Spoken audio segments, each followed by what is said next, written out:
What is going on, people? Welcome to Throwdown, episode 339. I'm your host, Tony Polanco, and tonight I am joined by Emilio Lopez. Sup, people? How's it going? Chris Seeley. Hey, what's up, everyone? Carlos Romero. Yo, yo, yo. Adam Vale. Yo, what up? Brian Manjoma. Prepare for chaos. Yo, man. All right, and we got two very special guests with us. Our streaming partner for this entire E3 endeavor, Mr. David Giltonen. Ahoy, hoy. And I can't believe we haven't had my man back in a while. Like, he was our first Throwdown guest on this incarnation. He's been one of my personal, mentors in this industry, man. Taught me a lot. Mr. Andre Tipton Otaku, man. Andre, you got to unmute yourself, brother. I am Batman and I'm not going anywhere. Yo, Andre, if you're Batman, do you go down, though, bro? Oh, man, please. You know that. I'll take DJ all Khaled exits. over here.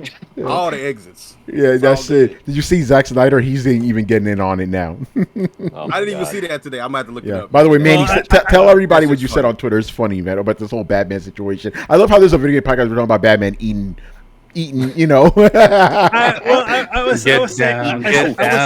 I was saying, people need to make up their mind whether Batman is a kid's character or a psychopath who likes to beat up criminals with his girlfriend. Who likes to beat up criminals. He gets off at beating up criminals with his girlfriend. He has mental illness. No. That's another character. That's the Night Owl. That's not Batman. Yeah. He's not. That's not. He just described Night Owl. Yeah. Batman. That's Night Owl.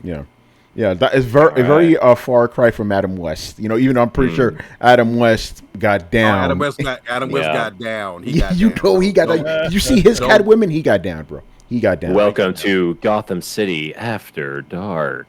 Well, by the way, Adam West used to take pills. This shit is random as fuck. He used to take pills so his suit wouldn't bear fruit, if that makes any sense. Him and Burt Ward, so there was no bulges in their pants, Right this season. All right, can you imagine your doctor telling you to take this stuff? Yeah, it's safe. Yeah, it's safe. You're not gonna have any problems. Sure. Guaranteed. Did he have that in his utility belt? Like, is that See, Is he sure it wasn't Frank Gershwin who gave it to? Like, I'm ready, Robin, old chum. Yeah, right. But there's an easy fix. It's just wear a cup. That's it. Didn't think about that. no, they didn't want any bulge. See, they didn't want nothing. But there's no bolt. I mean, it covers. There's ones that you can have where they just holds it down. Video game podcast, everybody. Yeah. Adam West is suspicious. I'll show you my card. Let's keep it tucked. Yo, all right. Adam West didn't know they could take After it, dark. but after Fauci approved it, he's like, all right. We're covering the gamut here, Tony. Yeah. All right. Now let's get back on course before we. By the way, I thought about you, Andre, real quick before I forget. I thought about you, Andre, because today I was looking at. The Nintendo Switch has this massive sale, all these games. And then I saw one game, I'm like, oh, Andre loves this game. Bomberman. That Bomberman, I remember you were hyping on that. And I'm like, here it is. Yes. You can play some Solid Snake. Yeah, it's like $9 or something. I was like, damn. I heard they're having Ubisoft is having a big sale too. The Far Cry games, they're like really cheap right now. So yeah. Anyway, man, let's get into it. So this is going to be our post E3 wrap up special, where we're gonna just go over everything that happened at E3. And first thing we're gonna do is, because we unfortunately didn't do this live stream for you because of Nintendo, we're gonna cover Nintendo first. So just in case you guys don't know, we were set to do our live impressions like we did for every other conference. But Nintendo literally an hour beforehand, they're like, oh yeah, we're not, we don't want co-streams. We're just not allowed. Some people did it. They didn't give a fuck, but I don't want like a year or two from now for us to get, hit with something that Nintendo is like, which has happened with us. When we did some of the streams of the Nintendo conferences, they hit us with the demonetization. In fact, we had Mario, wearing in his Mario in his bathing suit, and they also gave us a strike on that one too. Nintendo sucks. And they're like Mario in his bathing suit. No. Yeah. It's like you did it, man. So yeah, You did it first. yeah, no, they did it. Yeah, exactly. So yeah, let's go over Nintendo. Some of the highlights, lowlights, and all that in between. So David, why don't you start us off, man? What do you think about Nintendo? And we'll just jump in from there. I mean, you can argue that Nintendo won E3, just with all the crazy announcements that they made. I mean, it's either them or Xbox, honestly, depending on where you lie as far as like, the games and all that. Showing off that the new 2D Metroid is really cool. Some Breath of the Wild 2, like footage also is really, really cool. A bunch of other just like amazing amazing like announcements and all that. The only thing though obviously is just like with whatever they did like with it's like 30 minutes before the stream aired. And like it went out like on the Twitter like page about like co-streamer like co-streaming not being allowed. Like at first there's like no audio or video, then all of a sudden there's just like no co-streaming period. So there's just like really weird and like the announcement of all that. But the show itself though I thought was very solid. So I do want to. I'm glad you said that because Twitch kind of took solidarity with everybody. It's like, yeah, we're just not going to show this either. So that's what made me go, you know what Twitch is going to do? We're not going to do either. Forget this, Right. But what was your main highlight of the show? For me overall? No, Nintendo. Nintendo. Yeah. Metroid Dread for sure. Yeah. I mean, it looked really, really cool. I'm just glad to see like more 2D games, honestly. Because that's more my jam. But Metroid Dread was definitely one I was really excited to see. And I'm not even like that big of a Metroid fan. Like I like the franchise, but I'm not like super fan or anything. I like how this one is definitely more of a survival horror kind of like feel to it, because like it starts off with Samus like in her like slick new suit, by the way. Like the suit is like looks really, really slick. Yeah. And there's like a robot enemy. She's like trying to fire at it. She fires a missile at it. It's like, oh crap, nothing's working. Now you gotta like run away from it. So it's almost like a Mr. X kind of situation, with it. So I'm definitely digging that. Yeah. So I'm looking forward to more moments like that, if there are more moments like that in the game. Yeah. I heard that Philip Mewson already has a review for it. Let's see. I've not heard in a while. I'm just happy one person got it, but two, it makes it even better. But did he steal it though? That's the real question. Where'd he get it from? Yeah. Andre, what'd you think of Nintendo, man? I thought it was solid for what it was. I wasn't expecting anything crazy. I really wasn't. Metroid was cool. My thing was a lot of games got shadow dropped from Japan and the States. That was my biggest thing. I was like, why didn't these get any shine? Cave just announced 3 of their most valued shoot 'em ups are coming out. One of them is already out in the States already. Mishumasa. Yeah, but it's like the Fatal Frame and Dynasty Warriors 5. That Fatal Frame game, I believe, was a Wii U title originally, right? Yeah, it was a Wii U title. Yeah, so they brought that out, and then there was Samurai Warriors 5. They actually they talked about Ninja Gaiden a little bit. There's a couple other games they announced, but I was like, why didn't they announce these? They could have just dropped these. Super Robot Wars is coming out, and it's in English. So, I mean, I don't know if anybody's played those games before, but those games are awesome. I'm an import guy, so I was all about that. But it was a good show. Overall, it was a good show. I wasn't blown away. I mean, Kazuya and Tech and Smash Brothers was pretty cool. That was a big announcement. Yeah, that was a big. I love like the video for it too, like tossing off all the Smash characters off the cliff. Oh yeah, that was fun. So good. Let me think. Yeah, like Fatal Frame was dope. I really didn't think that came out of left field. I didn't think that was coming. The fact that bringing Guardians of the Galaxy to the Switch too, I'm like, okay, that's cool. Yeah, Fire streaming, by the way. Yeah, which I'm not. It's cloud version. It's cloud version of the game. I'm not a big fan of. I'm not a big fan of. A lot of people gave him a little crap for bringing Super Mario Party All Stars, but they don't remember the 100 level game they brought out for the DS, which was a really good game. It had all the levels. It's really fun, and Metroid Dread was just dope. I just I'm waiting for that. But yeah, I mean, it was, like I said, it was a good show altogether. A lot of stuff I didn't, like WarioWare is pretty cool. Even though a lot of people don't even know what it is, which I'm like, okay, how do you not know what WarioWare is? But whatever. They're young. They don't know. Andre, are you getting the collector's edition version of Metroid Dread? No. No. Okay. No. I was going to, but no. I said no. The amiibos look sick though, at least. So. Yeah, I finally got those, so I'm good. I'm good on that. So I just want I'll get the game regular. I got the amiibo pre-order, so I'm good. And what was your your game of that show?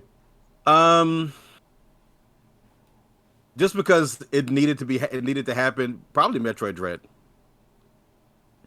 Yeah, for sure. We just needed. I mean, we needed a Metroid. I mean, Nintendo's got.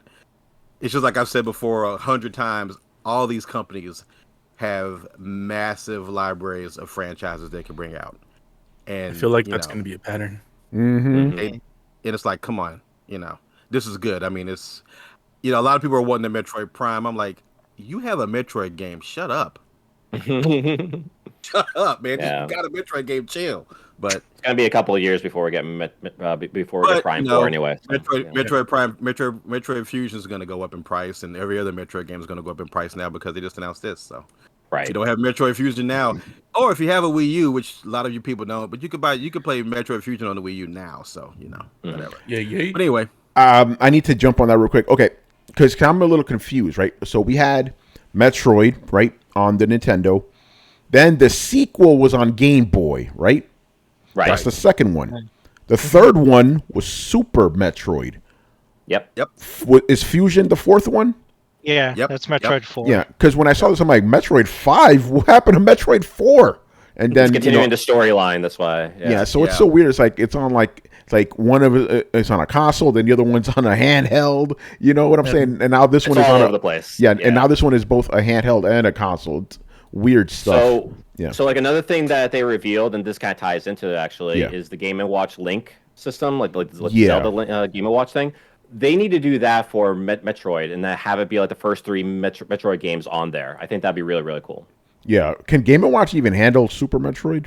I'm sure it could. Yeah, I don't know. Well, I mean, sure the tech now. Why Super couldn't Nintendo? it do it? Yeah. Yeah, but I mean, if they want to 100%. keep it to be like split, you know what I'm saying, authentic Like to the original technology. Game and Watch. Yeah, the original Game & Watch. Can Oh handle that. no! If you just put an emulator in there, put Exactly. a modern guts in it. That is true. I'll give my thoughts. Go ahead. Here's Yeah. the thing about the name Metroid Dread. Was that something that had been a Dread had been used before for something that was announced? Yeah, they're in Metroid Prime. They mentioned there's a files on Project Dread in there that you can read. Yeah. So that's probably where the Ties name into came it. from. Yeah. Makes sense. Chris, thoughts? Nintendo. I thought it was good, especially after my heart was shattered like Ralph Wiggum's after I watched Capcom. I was like, "What the is this?" I couldn't believe it. Like I was like in a stupor after I saw that Word document they put up. Oh, we're working on some DLC right now for Resident Evil 8. I'm like, "What are you talking about? Are you kidding me?" Oh man, shattered. But yeah, so it started off strong. Like I was happy about Metroid Dread. That's good news considering I don't know what's going to happen with Prime 4. I don't know if we'll see it before the next Switch or whatever the Switch's successor is at 2 this years point. at least. 2 years at least. Yeah. All right, so it's way off, but yeah, I mean, I love Metroid Fusion. I'll tell you, it's a great freaking game. If you never played it, play it. Like I won't endorse emulation. I was but about to say, how do we play it? If you're so inclined, no, I have an original card. Yeah. I have the GBA card. But it's a great game. All the Metroids are great. Like Samus Returns on Game Boy was rough. I didn't play that one. I didn't play it till it came out on 3DS. Samus Returns. So that's the only way I experienced the second game because I couldn't stand the old one. But yeah, Super Metroid was awesome. That game's off. Zero Mission also. If you haven't played that was a remake of That's really good. the original Metroid on GBA. Really good game. So I'm looking forward to this. I wish they hadn't given away that if the Dread Android catches her, she's dead. The guy it's like, oh yeah, if he catches you, it's one hit kill. I'm like, wait a minute, don't give that away. They leave some of the tension to that. That was good. And as usual with their shows, they start strong and then there's a dip. They go down and it's like, hey, golf, right? You love golf, like not after Metroid Dread. I don't love golf. Metroid Golf. Oh yeah, if it was Metroid Golf. The Kazuya reveal was good. And then there's this stuff in the middle. I kind of blanked out till Aonuma came on the screen. I'm like, oh shit! And I was right because Kristen was telling me they were going to close the show with Pokemon because she was anticipating, they're going to talk about the Diamond and Pearl remake and they're going to talk about Arceus Legends. And I'm like, no, they can't cap this show off with Pokemon. They would save that for the Treehouse. I said, I guarantee you, and I feel it in my bones. Trust me, they're going to cap the show with Zelda. She's like, no, But then what did happen? Aonuma showed up on the screen. I'm like, I knew it, buddy. I knew it. And he pulled the Game & Watch out of his pocket. I'm like, no, stop trolling. Put that back in your pocket and talk about Breath of the Wild 2 because that's what everybody wants to see. And they talked about it, and I was pleased. There's, I don't know if there's some time travel going on. I'm very curious what all the stuff meant. I watched that section of the show a few times. I'm like, okay, he's got tattoos on. He's got a cyborg arm. There's some time travel involved. He's got morning hair. Yeah, he's got crazy hair. But remember, in the first game on the tapestry, that Link in the Legend of Calamity Ganon looks like that. He has long hair and he has a machine arm. Yeah, that's the rule. That's the conspiracy theory that's going on right now. That the reason you never saw his face is because that's not Link. That's Ganon.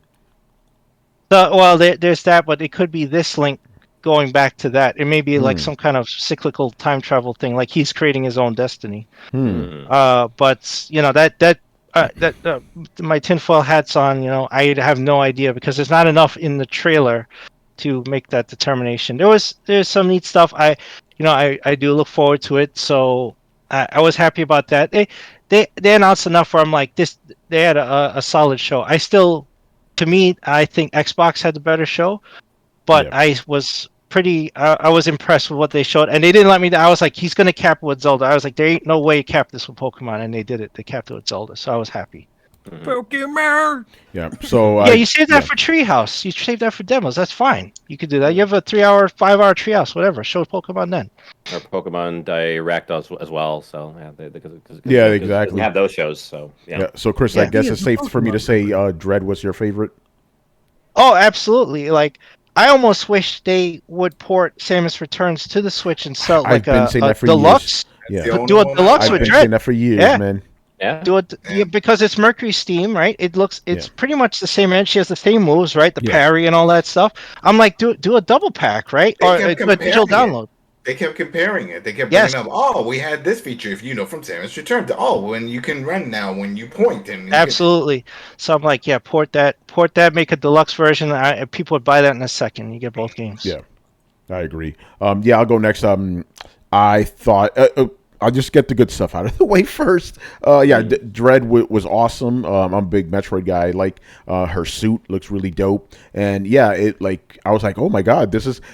Obviously, it's not a sequel to it, but it's like I consider it a spiritual sequel to Samus Returns because it's of that same ilk. Yeah, that the parrying and all that, and it looks fantastic. But like I said, I was confused. I was like, wait, 5? Like, what happened to 4? But then I realized it was Fusion. But other than that, man. And again, I'm not a big Nintendo guy. I found the rest of this just like blah. And I'm like, what is like Smash Brothers? I don't care about that. The Zelda, I don't care about that either. Golf, I don't care about that. But the thing that kept catching my eye was, and I'm being very specific when I use that term, my eye, how terrible these games look, man. And I think it's because I'm so used to the PS5, right? Xbox Series X, these crisp graphics. You look at the Switch, it looks absolutely abysmal. I got in trouble on Twitter with these Nintendo fanboys when I said Shin Megami Tensei 5 looks like a PS2 game, which it does. And I want to play this fucking game. Like I like the gameplay, Tony. Yeah, it's about the gameplay. I'm like, listen, gameplay is a part of... Yeah, go ahead. But isn't the Shin Megami Tensei games, those ones that just came out, aren't they just ports of PS2 games? Yeah, no. This one is 5. This is a brand new game, like completely brand new. This was brand new. Yeah, this is. And I'm like, it looks like that. Really? It looked like a fucking 3DS game. It looked like Shin Megami Tensei 4. I'm like, what the hell is this? So I really hope, and I was not anticipating this because Nintendo flat out said we're focusing on software. I hope that new Switch like bumps things up considerably, man, because like even if it's the same exact like polygons or whatever, at least make it 4K or something. It's like, oh, I know, like, to some people, like, oh, I only care about gameplay. That's fantastic. To me, graphics are a big fucking important part of the experience. You know what I'm saying? And if a game looks like that, I'm like, why am I gonna bother with this shit when I got Ratchet and Clank, when I got games that actually look good? You know, so that was brutal, man. And the thing is, like, again, I don't feel like I should apologize for it. I said, fuck that. I like graphics. Graphics are very important to me. You know, come on now. Right. So, but other than that, I was not impressed by this. But I'm you know, take my word how you will, because I'm not really a Nintendo fan like that.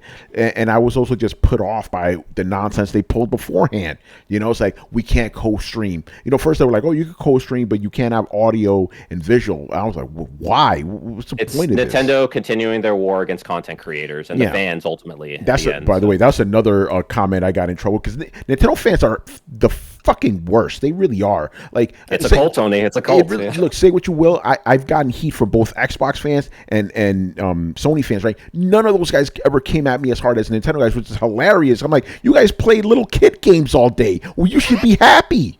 Well, what is wrong with you? You know, I'm not gonna go into the deals, but I'm like, I never had the other groups of fanboys that ever go after my freaking jobs before. You know, like, that's how rabid these Nintendo guys are. So, that was. Yeah, so I'll tell you guys off here, but I'm like, okay, this is why I don't talk about this fan base often, because they are fucking psychotic, you know? So, but going back just a little bit, I didn't like what Nintendo did, and that's another tweet I got in trouble for, because I feel I rightly said Nintendo actively hates his fans, you know, by doing nonsense like this. You know, like, oh, you can't co-stream.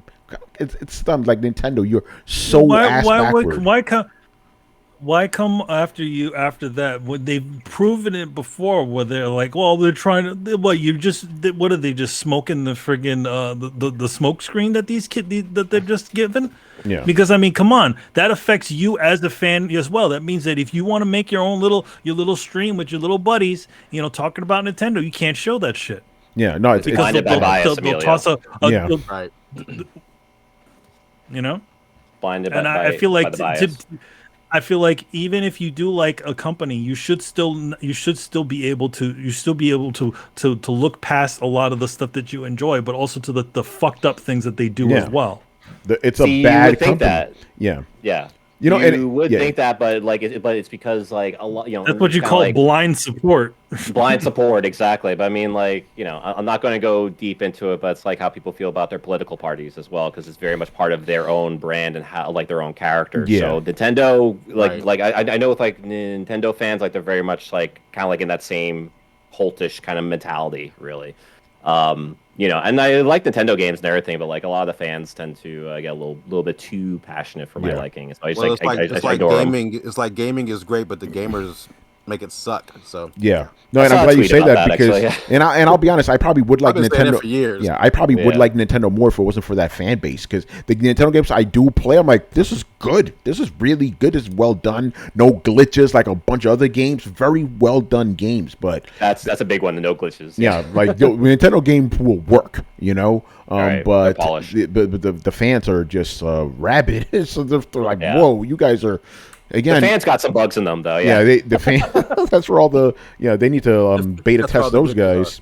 You know, the day one patch. Yeah. So that's pretty much all I got to say about Nintendo. Adam, what you got? It was whack.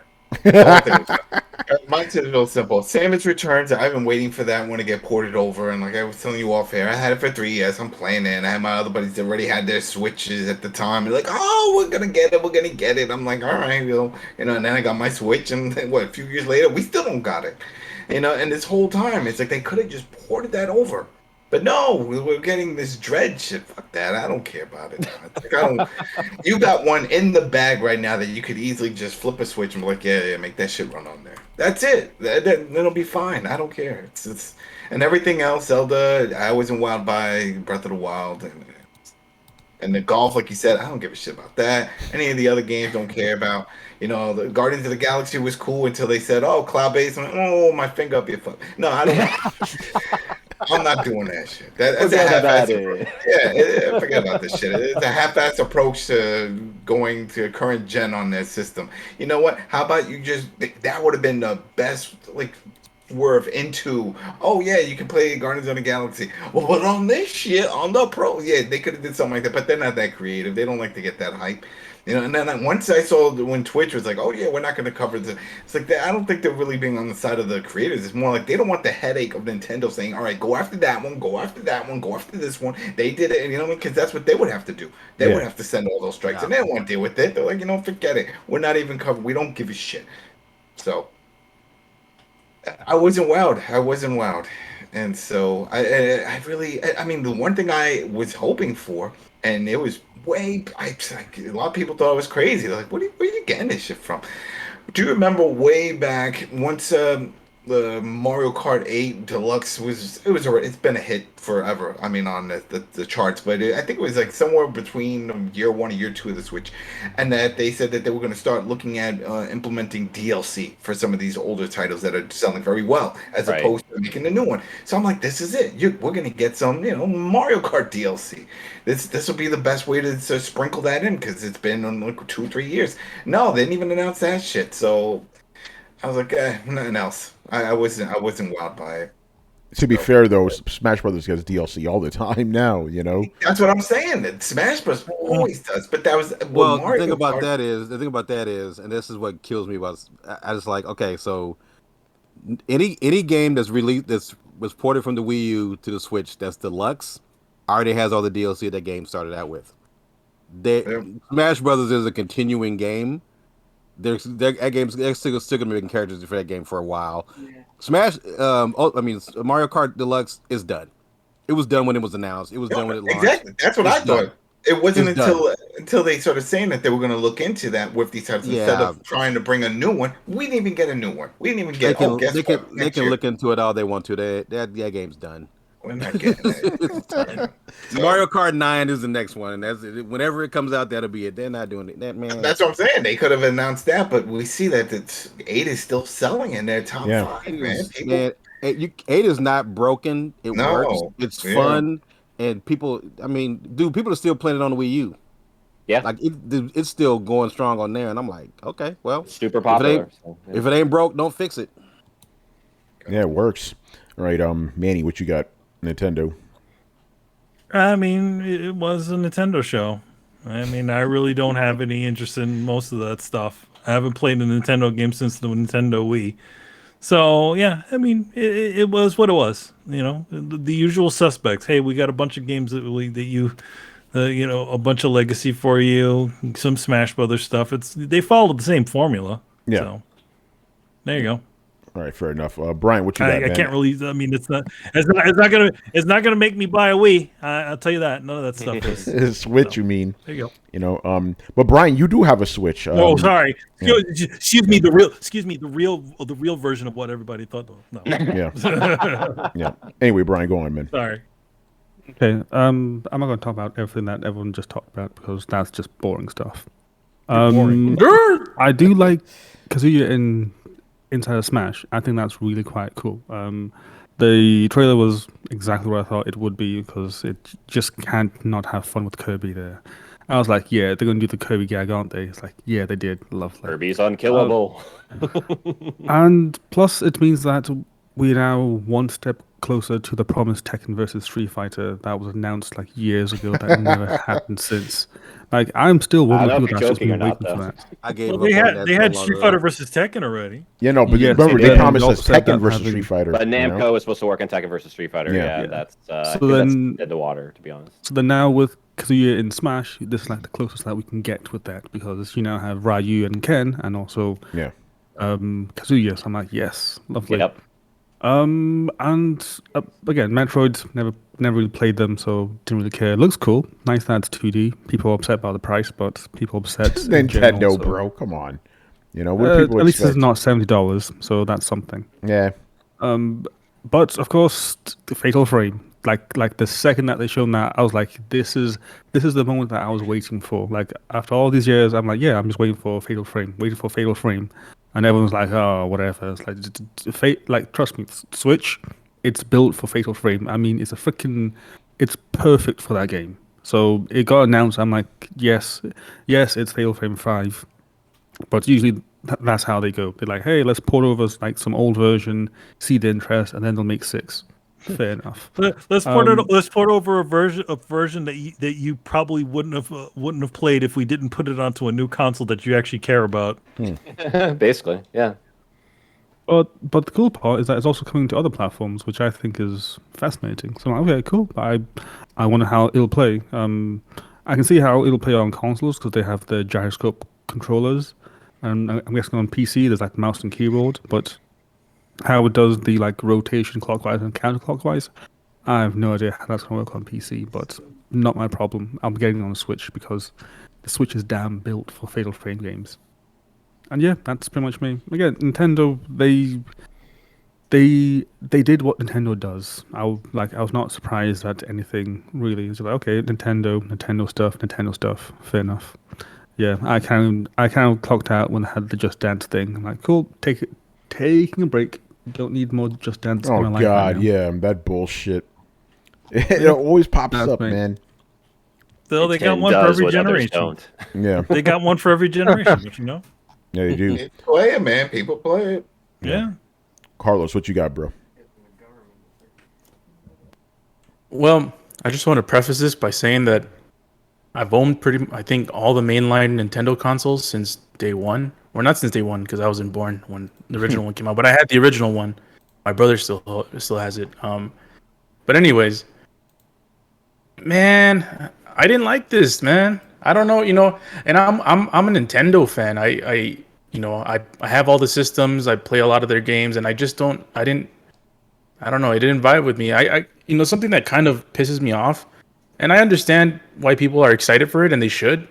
But every time that a Super Smash Brothers character gets announced, it's like a fucking event. It's a fucking megaton, and I'm like, I wish new games got as much like love and support as a fucking Smash character being unveiled.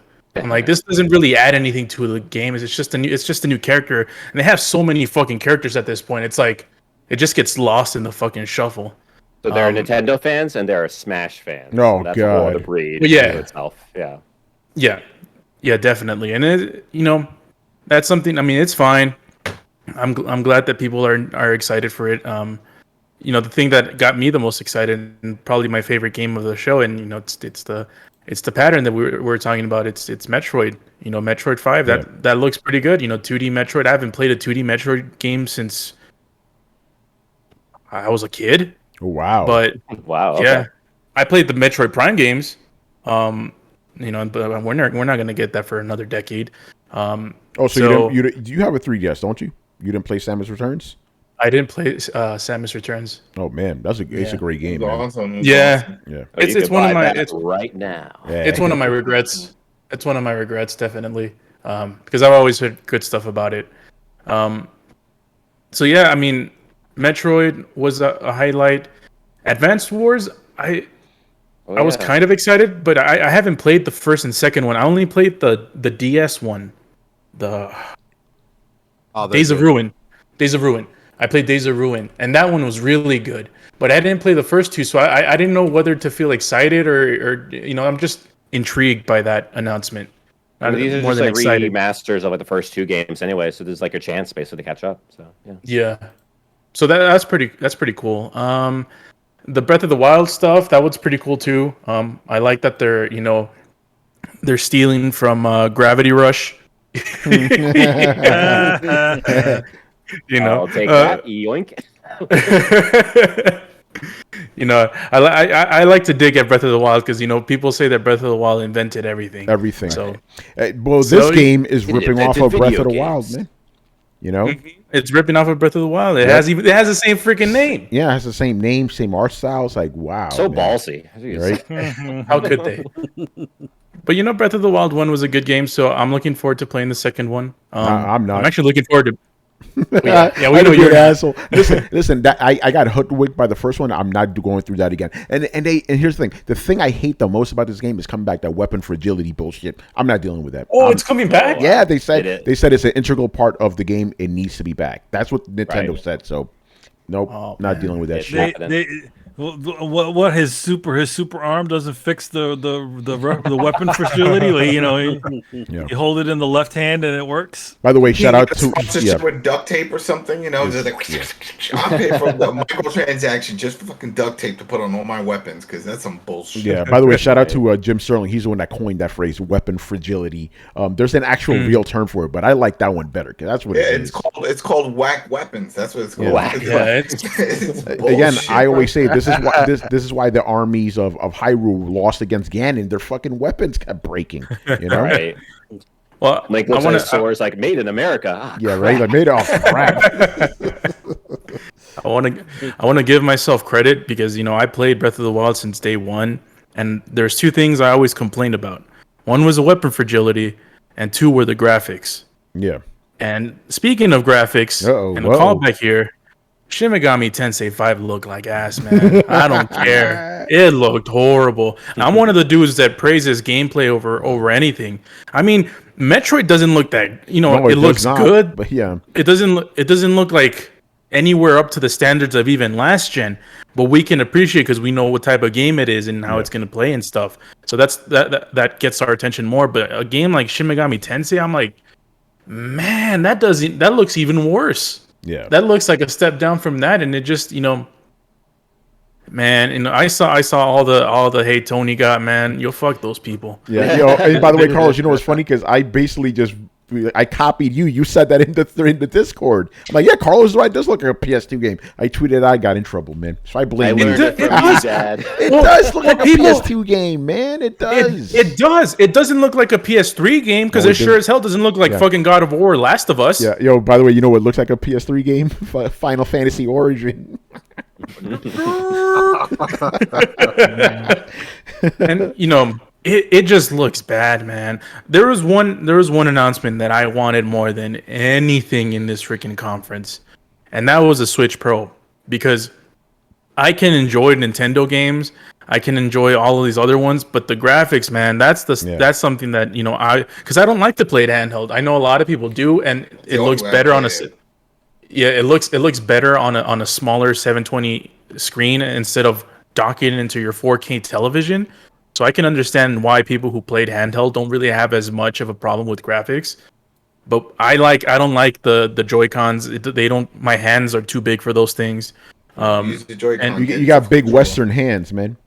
Right. I just they don't feel comfortable to me. I even have the what's it called? The ones that Tony got. Right? Yeah, the Hori joints, yeah. I got those too, and I enjoyed them. But it's like, playing handheld for me, I think it's a thing in the past. Yeah. Because that's something that I used to play my 3DS all the freaking time, man. And I enjoyed it. I played Pokemon all the fucking time since the Game Boy. I just don't feel as comfortable, especially since I don't, especially during the pandemic, I don't go out as much. So, why am I going to play on a little handheld thing instead of my TV? It just doesn't make sense, especially since Yeah, well, because I think with the Switch, I think it's just like less comfortable overall. It is for less a long comfortable, period yeah. of time than like with the 3DS, for example. Even the 3DS is Vita also was valuable more option, comfortable. The Vita was pretty comfortable too. It is, but it's definitely a lot more comfortable if you have like the thing that I have, which I already know what you're talking about. I have it too. Yeah. Yeah, Now, it's the handle grip thing. Yeah. The 3DS, if you get a 3DS grip, the grips that are kind of really thick, they're really good. You can buy them for like probably $5-6, but they are really worth it. The one for the Show me your secrets, Andre. the new 3DS. Oh yeah. Oh dude, I was one of the guys who imported the Circle Pad Pro for the 3DS XL, and I remember did all that. stuff. Yeah. That thing was awesome. It was awesome. The 3DS XL I think it's perfect size, like to play. Yeah, it is. Yeah, I like that. I like the But XL. if you get those grips, it gives you a little. It feels like it actually feels like a controller a little bit, and they're awesome. They're awesome. Cool. Yeah. So I was expecting. I was actually expecting because there was reports saying that the Switch Pro was going to be announced before the conference. So I was like, oh, so I guess it's going to wait for the conference, and it didn't show up there either. So I was disappointed. There was some highlights, but I think most of them for me were lowlights, to be honest. But the thing is, Nintendo, I did at least tell you, hey, just software, so because everybody's going crazy. Everybody's losing their minds expecting that. By the way, this is my theory. I think that we're gonna get an announcement of the new Switch Pro or whatever the hell it's called, literally a month before it actually comes out. Before it comes out, I don't know when they're announcing it, but I think whenever it's announced, it's going to come out a month later.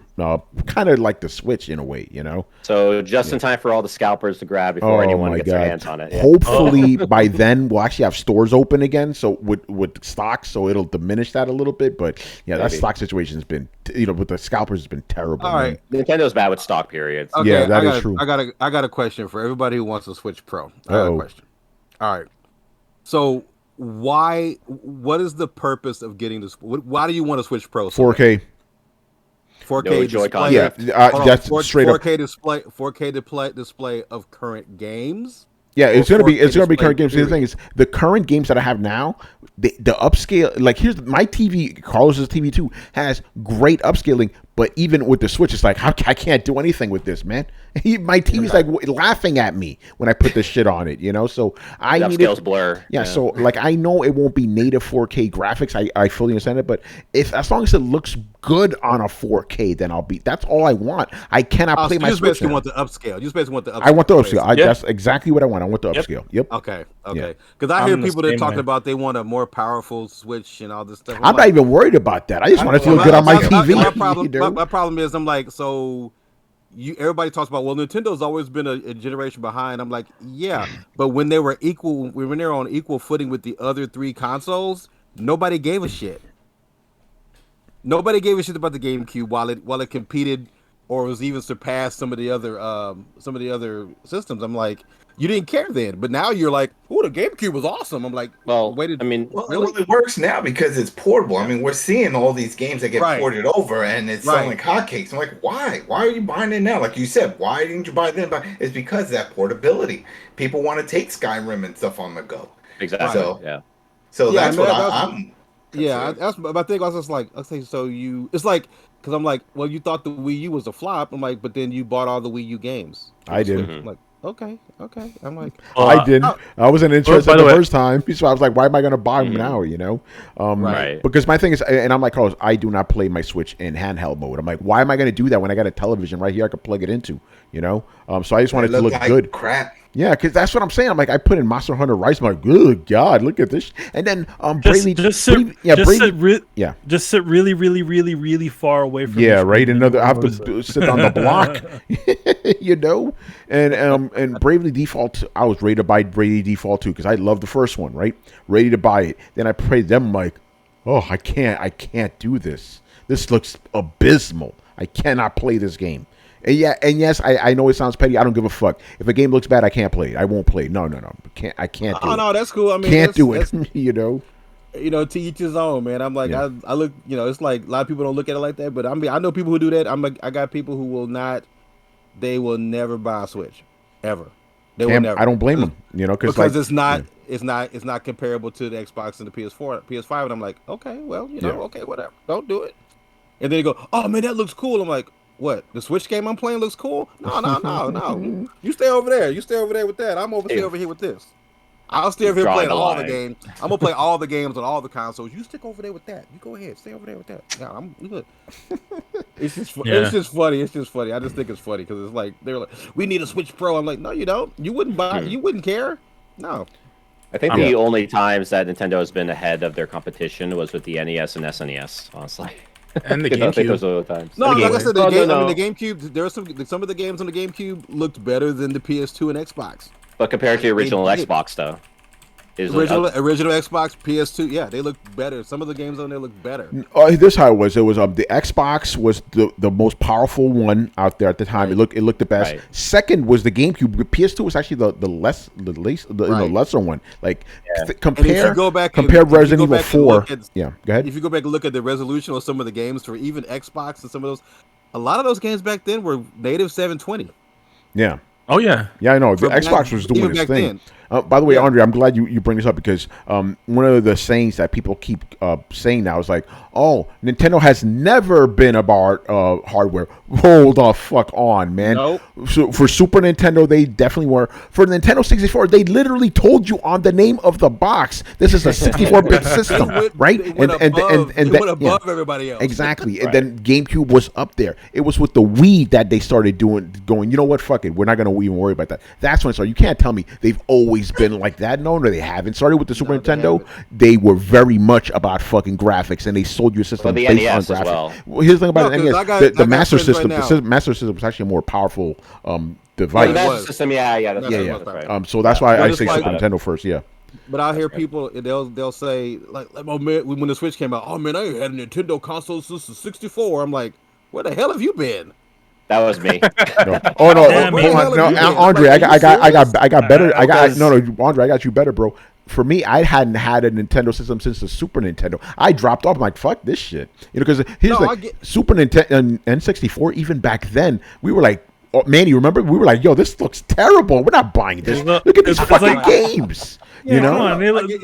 I don't know, man. I like those blurry ass games compared to I don't know, man. Still PS3. Yeah, I remember back. 3DO was good. Yeah. I remember back then. Every time it was foggy, it's like, hey, it's Nintendo 64 graphics outside. Yeah, it looks right like now. a Nintendo 64. Hey, look, we're watching British TV. That looks like Nintendo 64 thing too. Shit, all my games had cataracts. Yeah. I was like, this is some shit. Yeah, we were shitting on N64 even back then. You know, I was like, damn, this looks terrible. I wasn't even bothered with that thing. And it was it was also nothing on there that I really. I just really cared for. Yo, and dudes want to talk about how like $70 is too expensive. What about those Super Nintendo cartridges, man? Like they were like $90 back in those days. I can pull up a cartridge prices so broke. Yeah. Super. I remember I bought Super Castlevania 4, and it was $74.99. Oh man, in 1990s were expensive. money. Yeah, 1990s money. You know, and that's why your parents back in the day when they got you a game, they'd be like, "You better make this shit last because I ain't buying you nothing." Don't be asking you for another game. Yeah. Exactly. Oh, you gotta beat that game 10 times. Borrow it from your friends or go to the Blockbuster. Yeah, if there is one near you. That is it. I mean, but that's my thing with the $70 games. I'm like, really? But you'll drop $120 on a collector's edition that has an extra piece of plastic in it? No, Andre, I'm gonna do you one better. You're gonna pay $120 for a collection that doesn't even come with a game. I'm looking at you, Far Cry 6. I'm looking at you, Far Cry 6. No, I noticed that's a thing now. They're literally putting the things that would normally come with the collector's edition as its own separate product, like the Mass Effect helmet. Yeah. Don't you think that would come with Mass Effect? Nope. You got to buy that separately. I mean, buy the what do they call it? The N7 edition comes with the thing. That's exactly what everybody wanted with that dumb Master Chief thing, where they put out that, and the helmet didn't even fit on you. It was like a little mini helmet. Right. Helmet, yeah. No, that's the helmet for Beetlejuice, you know? Yeah. I remember when Forza, when the first one came out, I was like, oh, you get the special collectors, a jacket, this, that, all this other. I'm like, oh, and the game... No game. Sorry, that's that. Oh, hold on. Oh, we forgot. Go get that too, man. Go get that too. It's ridiculous. It's crazy. All right. Any last thoughts on Nintendo? Yay. Yeah. Yay? Question mark. Yay? I mean, if you get a chance, check out the Japanese one and see the extra game. It's like 6 extra games that came out that they dropped. Oh yeah, it's because they don't want, like half those games are probably those games that they don't want to advertise here in the States. You know, those type of games. Yeah, sexy pachinko. Games you won't see on PlayStation. Right. Mm-hmm. All right, you know what? Since we didn't cover it, let's quickly go over Capcom. Oh man, that was just as bad. Cap who? What was that? They talked about a game that's coming out in a month, and then the game that's already out. Okay.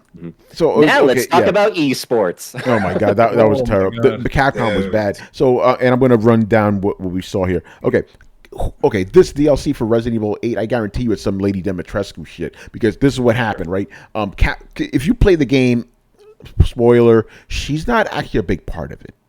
What? She is one boss, and that's it. But when Capcom saw the response to this woman, they kept pushing her in your face. And then people were like, can we get more? So I believe this is going to be some DLC with her. Watch that. So are you saying that's going to be some Dimitris dating sim like DLC maybe? Yeah, I don't know about that. They could do that, like in RE7. They had a mode called Jack's 55th birthday, and it's just these silly, like crazy games that don't make any sense. Yeah. So they could put something like that for sure in here if they or call it the DLC. Or Chris Redfield punching mode. Yeah, just punching boulders. Punch all the boulders. I mean, boulder punching bastard. Yeah, they punch her boulders. Punch her boulders. Punch her boulders. Good night, everybody. Right. They did. I have a feeling they're gonna put a Chris Redfield mode in here too, because he's in the village while Ethan's running around. That's right. So he's on the cover of the game too. So I mean, and he's on the cover of the game. Yeah, so that's what I actually really think it is. It's probably going to be like, because remember, there was other stuff going on with Chris's team while Ethan was getting his hand chopped off for the 50th time. So yeah, they sort of leave the ending a little open too for like it seems like a DLC or something. Yeah, well, definitely for like a sequel anyway. But yeah, for like a DLC, like it could be kind of like an in between story thing for that. So yeah I just want them to bring that old guy, the freaking guy, the old punching guy. Joe Baker. Joe Baker. He's like he's part of Chris's team. He's like, you're as good at punching monsters as I am. Come on, let's go. All right, so we had that. We have Resident Evil Reverse coming in July. That's the multiplayer. It's the online mode, right? Yeah. They said if you got the game, you can play it, right? Yeah. Free at free package deal. For free, yeah. All right, so you got that, and then they spent like 50 minutes on this, man. Monster Hunter Stories 2. It's like this long ass trailer. I'm like, why are we? It's funny because Monster Hunter Story 2, did that even come out in the States? No, this is a new game. No, the original one. The original one did. Yeah, it did. Oh, okay. Yeah, because I don't even remember the original one. Yeah, the original one was handheld, I believe, right? The it was a DS game. Yeah. Yes. So there you go. Is anybody excited about this? I mean, it's Monsties. It's a Monsties. What the fuck, Monsties? It's a turn-based. Hunter. It's a turn-based RPG. So sure, why not? It's fine. I remember seems like it's for like younger fans, maybe. I think that's what the first one was good. The first one was really good. Was it? Okay. Yeah, the first one was good. Somebody for like the younger fans, Andre? It just didn't get a lot of fanfare. Yeah, well, it's a little bit. I mean, the learning curve is a little bit like people who are either new to Monster Hunter or new to turn-based role-playing games, they can get in and pick it up and play it. It's really good. The story's really good. It really gets you in the game. It gets you to learn how to play Monster Hunter a little bit. If you have that and you pick up Generations or 4 Ultimate or whatever, and you can play those games, and you'll be right at home when you get into starting to play those games. But yeah, it's a good game. Yeah. Cool. It didn't get a lot of fanfare because of the other Monster Hunter games, but but now that Monster Hunter is really big, Well, you have Rise on the Switch, so if you play Monster Hunter, that's like actual Monster Hunter, and it's on the Switch. Yeah. It's just a different take on it. Like I said, the stories are good. It's a good series. It's a good series. Though. Yeah, art style's cool. It kind of reminds me of Ni no Kuni a little bit. Yeah. Art style was cool. Which is a PS3 game, Tony. Yeah, it is. Yes, it is. So are you saying that looks like a PS3 game? Yeah. Hey, some PS3 games look good, but some some PS3 games look good. Yeah. Like there's some good ones, there's some bad ones. Like Final Fantasy Origin looks like a bad one, like Quantum Fury. Or the original. Wow. Or the original Near Replicant. That's a pretty rough looking game. That's a rough one. Yeah. All right. They're doing the remake for that though, right? Yeah, it's out. Yeah, it's out. Yeah, it's been out. Yeah. They shined it up real good. All right, so now we have it says Monster. I'm reading this off of IGN, by the way. Monster Hunter Rise roadmap through August 2021. What are we getting? A crossover event? What happened on July 9th? Yeah, they're gonna have some of the costumes and things kind of crossover. From the Monster Hunter game we from the stories. Yeah. That's again. I'm just going to read this on June 24th. Rise's 3.5 update will go live and will feature DLC and event quests, including the ability to turn your Kahoot owl buddy into a baby penguin. Okay, July and August Yeah. will see more Capcom collabs, in quotes by the way. Capcom collabs with Come on, DLC they and got to events. put Yeah. Strider in there already. Come on, they already got to put him in there. He's Japanese. Bionic ninja Commando. looking dude. Bionic Commando. Well, no, he's too Americanized. You don't work. Yeah, Captain Strider, Commando. because Yeah, Rise is more of Actually, a Bionic Commando might work because of the Japanese wireframe, setting. so. Yeah. Because that game is like very Asian centric and stuff. The visuals you could tell is like, hey, it looks like Japan. So I just think Strider will work for sure. And then the last thing here, Ace Attorney. I'm like, whoa, okay, we're spending a long time on this too. I'm That actually is excited for that this. one. I'm actually That one's excited for this, Yeah. that's an interesting one because that game was one of the ones that never came out. Like Yeah, years, two of them. it's there's two Oh, of those games interesting. that never came out because they felt like it was too Japanese at the time. They said they didn't want to. Go ahead, that- go ahead, David. Well, that and also like the Sherlock Holmes character who they named Herlock Sholmes. Yeah, Herlock Wow. Holmes. They were afraid of getting sued by like the people who own the rights Yeah. for it, I guess. Yeah, or whatever. it's a funny because the Conan Doyle the Conan Doyle The estate, estate or whatever. Yeah. as far as Sherlock Holmes, there are stories that are of Sherlock Holmes that are public domain, but there is at least like 3 that are not, that are probably going to be going public domain really soon. But Right. the Conan Doyle estate is still very iffy about anything. They've gotten more, they've become Protective of they've it. become But like if you- Harmony Gold. They've become like Harmony Oh, Gold, God. and essentially like shooting down every single iteration of. But that's so of- weird. Yeah. Like DC uses him like in the animated stuff all the time. They'll pop in and they don't give him a weird name. They just call him Sherlock Holmes, Sherlock and Holmes, it's kind of weird. If you don't use the stories, it's like I just want to use the character, right? Yeah. That's kind of weird that they're that crazy like Harmony Gold. Like, oh, you can't even use. I think him. Like, it's. I what think the it's. fuck? I'm not using I the think story. it's because. I think it's because it's so close to the end of the copyright being going. The later stories of Sherlock Holmes going up for public domain. So then now they're trying to get as much out of it as they could. The legality seems to be like a little nebulous and a little all Yeah. over the place. Yeah. Yeah, So, but who yeah. cares? But it doesn't matter. You know who he is. He's. Yeah, Yeah. You know who that is. That's still his name, Herlock Sholmes. Or But I mean, to Herlock be- Holmes. Yeah. Yeah, to be- Herlock the funny- Sholmes. The funny thing about him is that he's sort of like a funky steampunk version of him. He's got goggles and all kinds of stuff. So it's like Yeah. you could have named him something totally different too. Right. Could have, but I mean that's like kind of like the Ace Attorney logic, basically with like the naming conventions and all that. I am excited for this though because I am an Ace Attorney fan myself, and seeing like how the gameplay works in this particular game, it actually plays very differently from like the original games. From what I've heard, because I never played it, and Andre, you could probably you could probably back me up on this. It apparently plays a lot like the Professor Layton crossover game. A little bit. It actually plays a little bit more like the level 5 games. Level Yeah, 5, yeah, And- okay. But then when Capcom was releasing the newer ones, they were like, well, we need to change this up a little bit because the crossover game was actually coming out was supposed to come out after the third Phoenix Wright game, but the production went up faster, so it came out between the games. So they didn't want it to be confusing. So that's why they didn't bring them out. Okay. It's just one of those, I don't know. It's So one of it's like those after the weird, original trilogy. but these were DS games. These 2 games, too. right, yeah. And the other the original ones were on Game Boy. Yeah. Game Boy Advance. So yeah, it was just a weird. It's just like they couldn't figure out the battle system. They wanted to update it, but this other popular game was already using the old system, so they didn't want to confuse people. It was weird. I was just okay. I didn't understand. I never understood why they didn't bring the originals out here in the first place. I was like, what is this? I heard it was that, and then the Japanese thing. The Japanese part, yeah. Yeah, the Japanese part. But I think we're a little past that back then. But Yeah, I mean, hope that means that since now they're not afraid of Japanese stuff, we get those feudal Japan Yakuza games. I'd love to play those. That'd be amazing. Yeah, I'd be all about that. Didn't Yeah, the one on PSP is really good. Didn't the I forgot the guy's name, but the guy who does Yakuza, he's like, I want these in America. I think he said that. So actually, no, I remember him saying he was surprised. He was like, because he's not in charge of porting or anything. He was like, they're not in America. Why not? He didn't even know that was okay. Yeah, so he's like, get him on there. Nando. I'm like, none at all. Nani? Yeah, nani. So yeah, pretty crazy stuff, man. So I think that's pretty much it for the conference we didn't cover. So yeah, let's just just talk about E3 as a whole. What did we think of the show?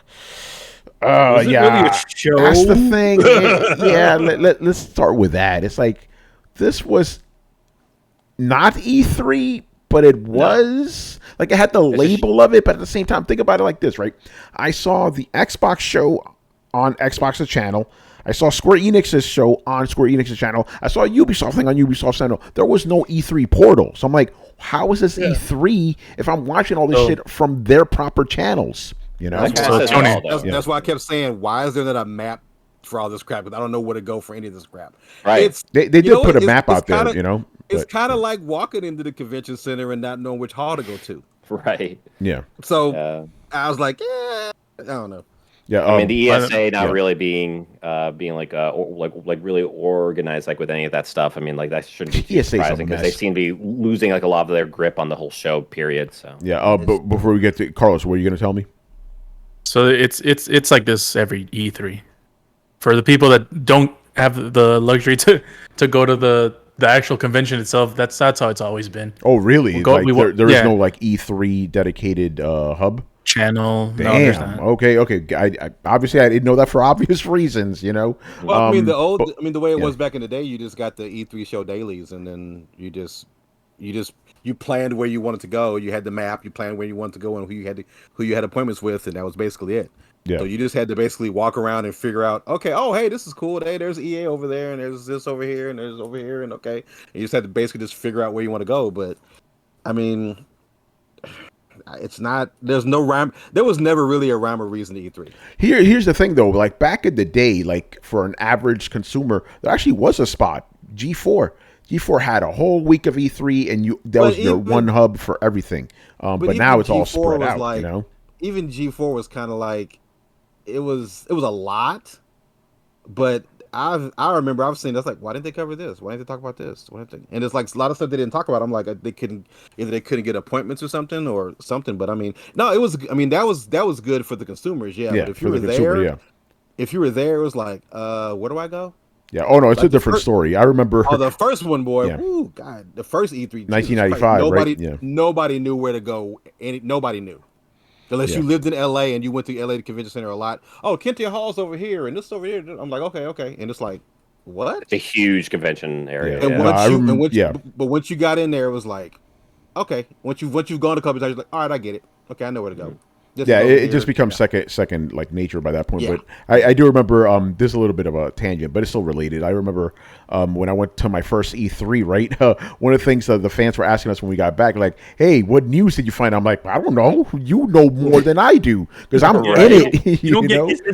It's not like you instantly download everything and see everything that everybody's going to be seeing. You don't get all that. Like you have to. Sometimes you can't get to certain shows. Especially like with us.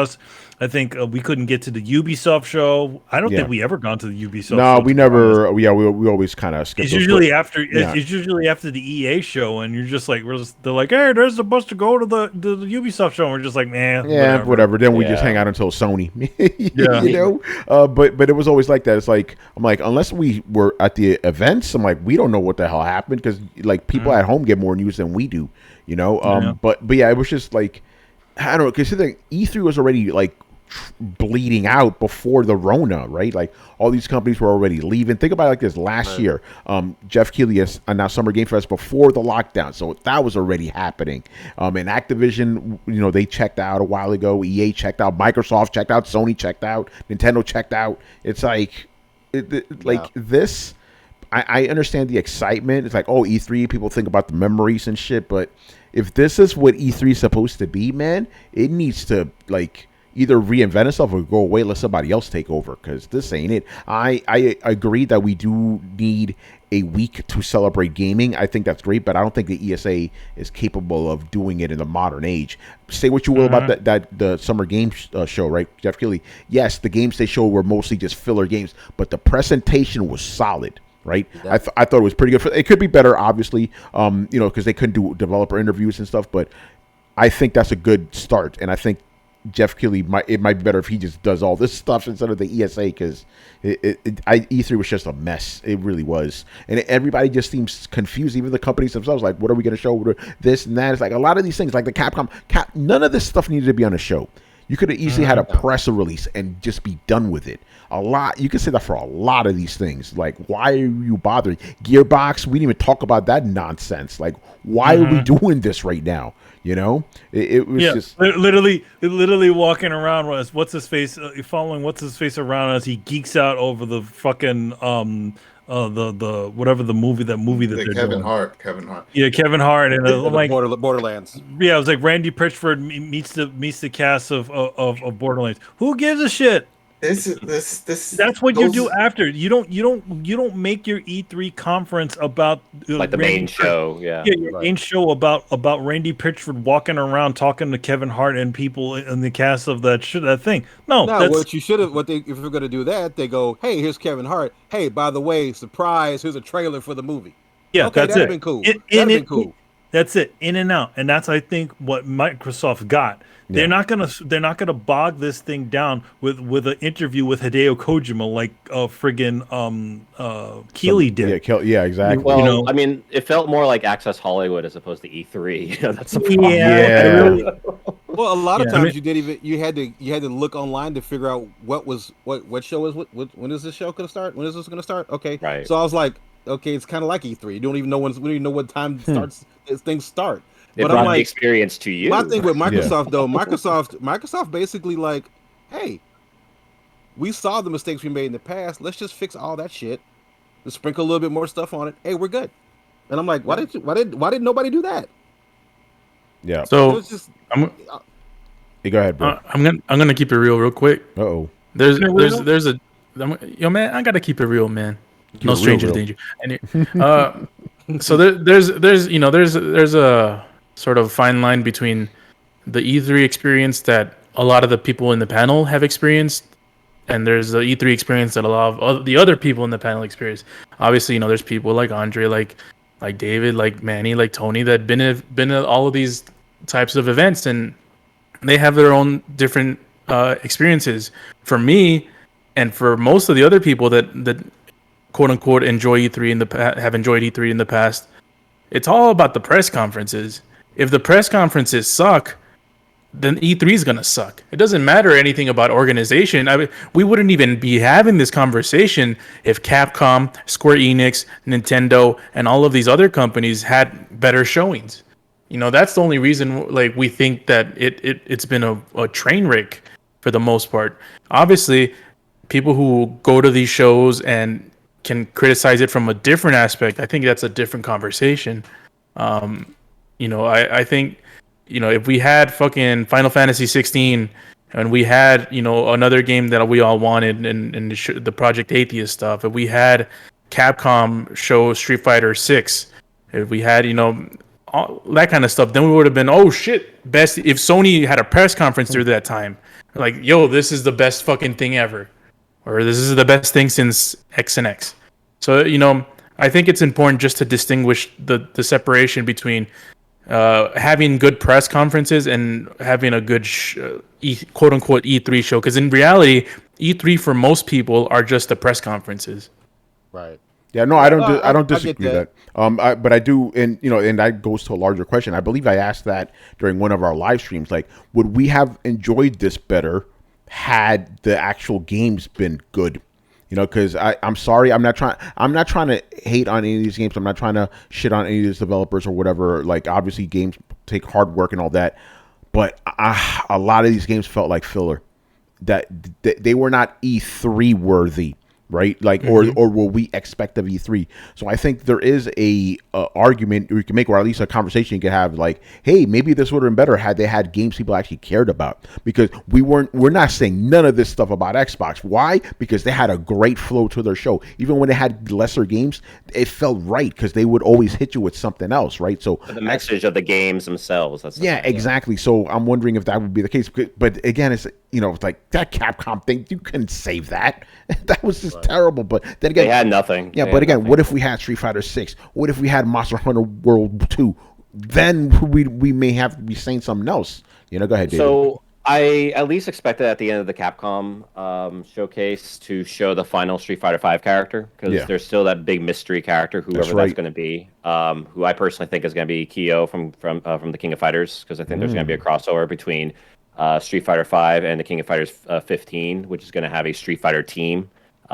Personally, that's what I think on that. But yeah, I mean, like they should have shown that at least, but not like end the show with esports when people by and large don't really care about that.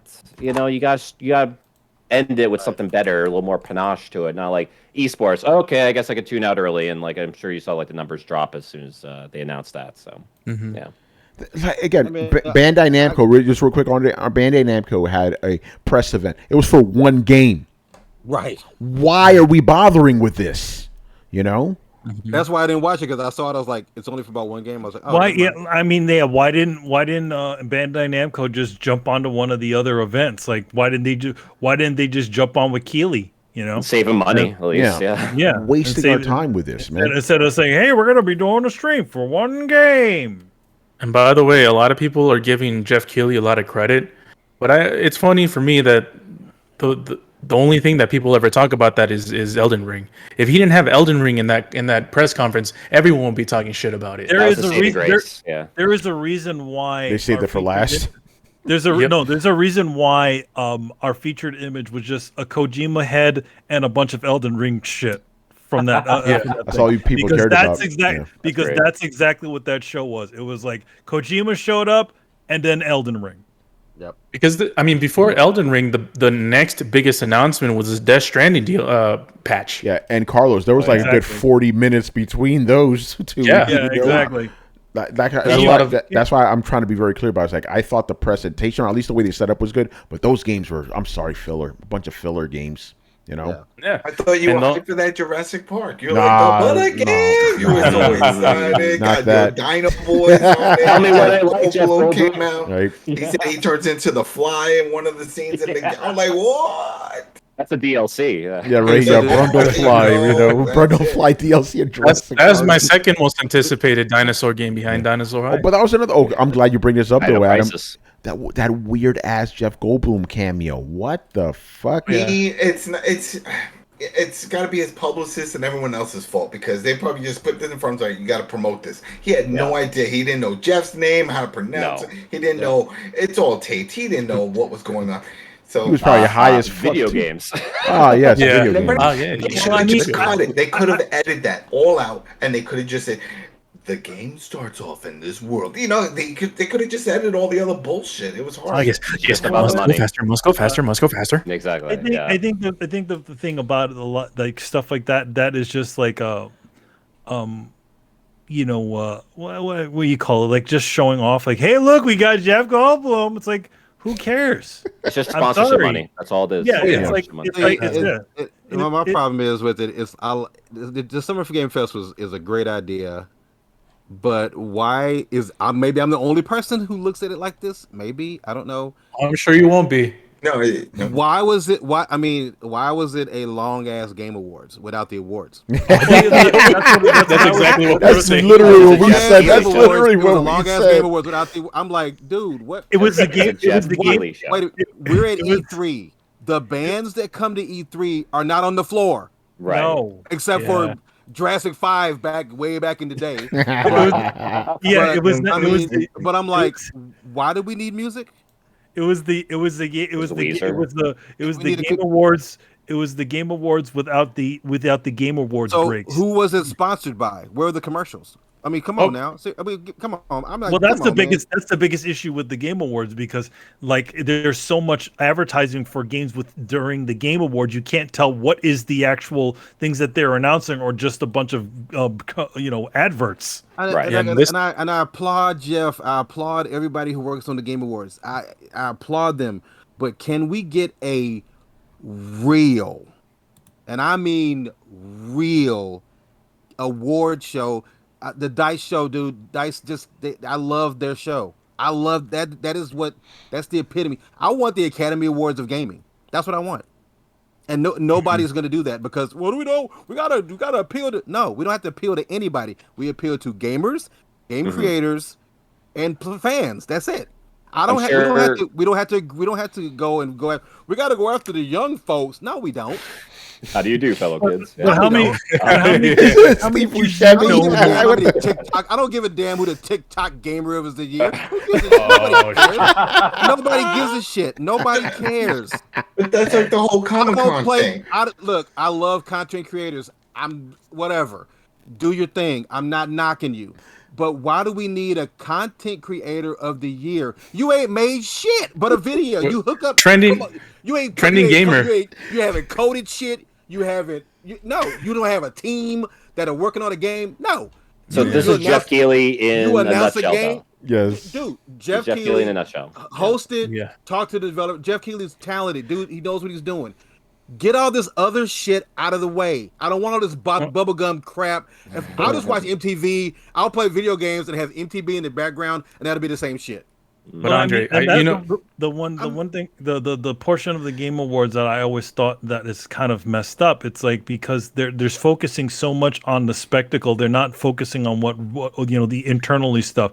They rush the game to the people that actually make the games off the stage to essentially showcase Weezer. What the fuck does Weezer have to do with anything with fucking video games? Was that song? What game was that song? What game was that song in? What game was that song in?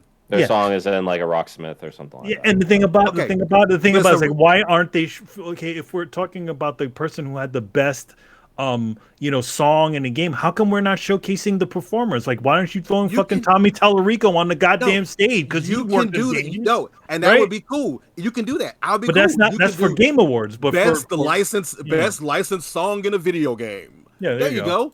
There you go. And then you can have the person perform. That's cool. That way they have a purpose. That way they have a purpose of Columbia Records. But I don't care what, why haven't, so if they're going to do this, why haven't any of the hip hop artists on any of the NBA 2K games been on the show? That's a fair point. There's a lot of reasons. Let's get real. If you're going to do it, do it right. I mean, it's just, I'm just like, what is...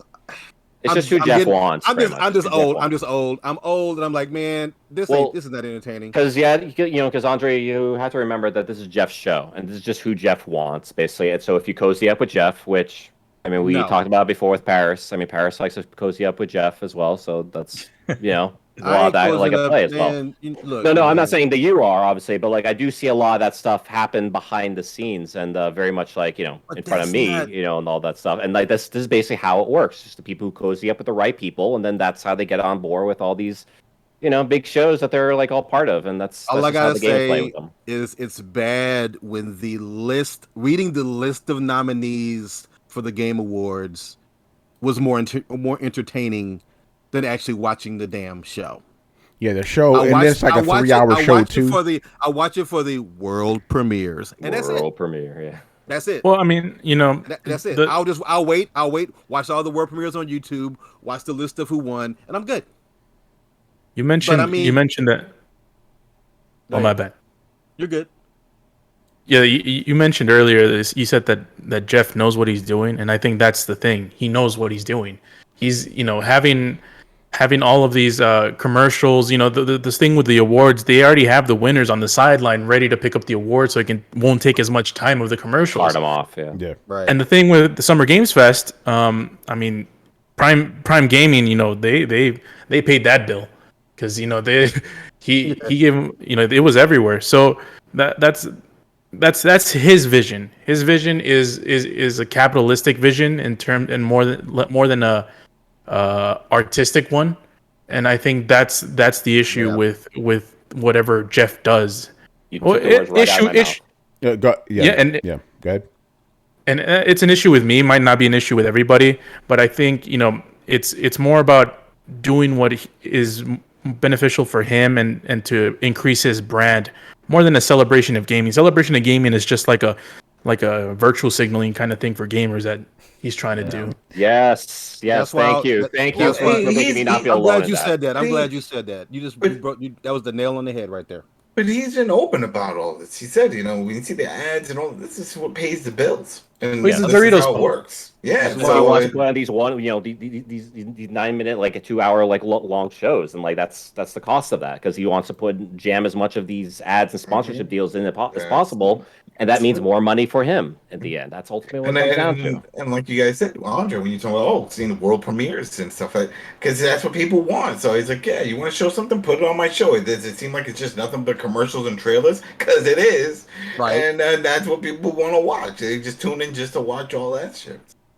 It's celebrating more. That's why I like Dice. That's why I like the Dice Awards. Dice Awards is that's why I respect that more. 100%. Because it's just, I mean, but it's like you don't. It's like a lot of people don't even understand that. You know, I got into a conversation with some people on Twitter about crunch time, and I'm like, I don't like it. I think it's wrong. It's a part of the business. I don't know what the solution is, but these people who make these games are humans. Mm-hmm. They put time and effort and money and lack of seeing their family and all this other shit for stuff that we like to play and we talk about and we critique and all this other stuff. And I'm like, where's the respect for that shit? 100%. They just want to kill them when the game gets delayed. Yeah, go ahead, David.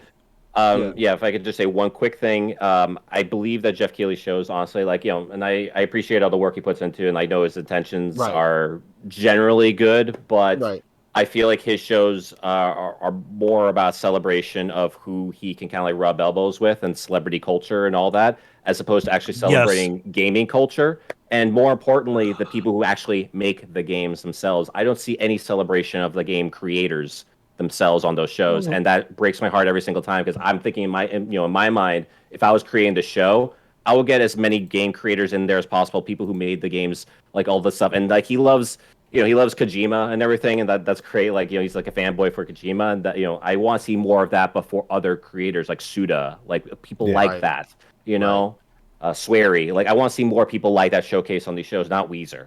Sorry, think about it. Think about it like this. He almost Green Day. Well, the year before. Green Day. That's right. Yeah. He almost cried before the announcement of Elden Ring, and the reason he almost cried is not because the game looked great, but because he knows that that's going to be the thing that's going to sell his show.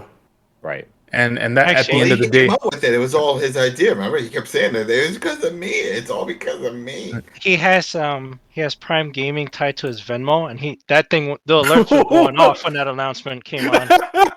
It was like chiming in his pocket and made him happy in the pants. So all this underrated comment. all this time that I thought when I had to rub elbows with this dude by mistake at E3 all those years ago, where he kind of cut in front of me at a meeting I had with Konami, I thought this guy had changed, and apparently the money made him worse. And he's Canadian. He kept telling everybody, "Oh, my fellow Canadians, my fellow Canadian, my fellow Canadian." You know, go back to Canada. Go back to Canada. I'm gonna big up Jeff Keighley. Do your thing, man. Do your thing.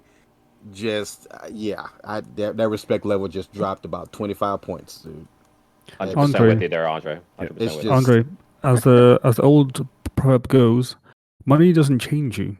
Money just reveals the real you. True. But there was a time there, but we would go back and forth, and I'm like, man, he's cool, man. He's good. And all of a sudden, I'm like, man, what is going on with this dude? I'm like, always looks high. Even back from G4, when he talking about how cool he was. Remember when he was on G4 and he always looked high, those eyes, and he would sit around the table, and he still looks the same way. Man, he's got the Doritos and Mountain Dew, so yes. Maybe the new G4 can pull out something.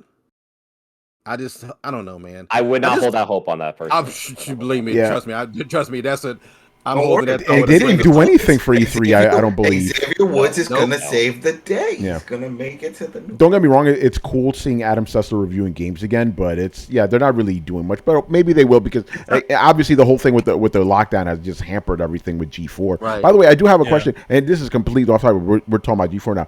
They have a host. People are like, oh my god. I'm like, who is this dude? I've never heard of this guy. Xavier Woods. No, they did. They announced him. They announced him. It's Xavier Wood. Who is that? I don't know who that is. He's from the New Day. He's from the WWE. He's a He's wrestler. a wrestler. He's a wrestler. Oh, okay. So He's a okay, wrestler, yeah. that's why I don't know. But he's also a gamer. He has that channel, that up, down, down show. What's his moniker? Was it the completionist or something? Like, or am I thinking of somebody else?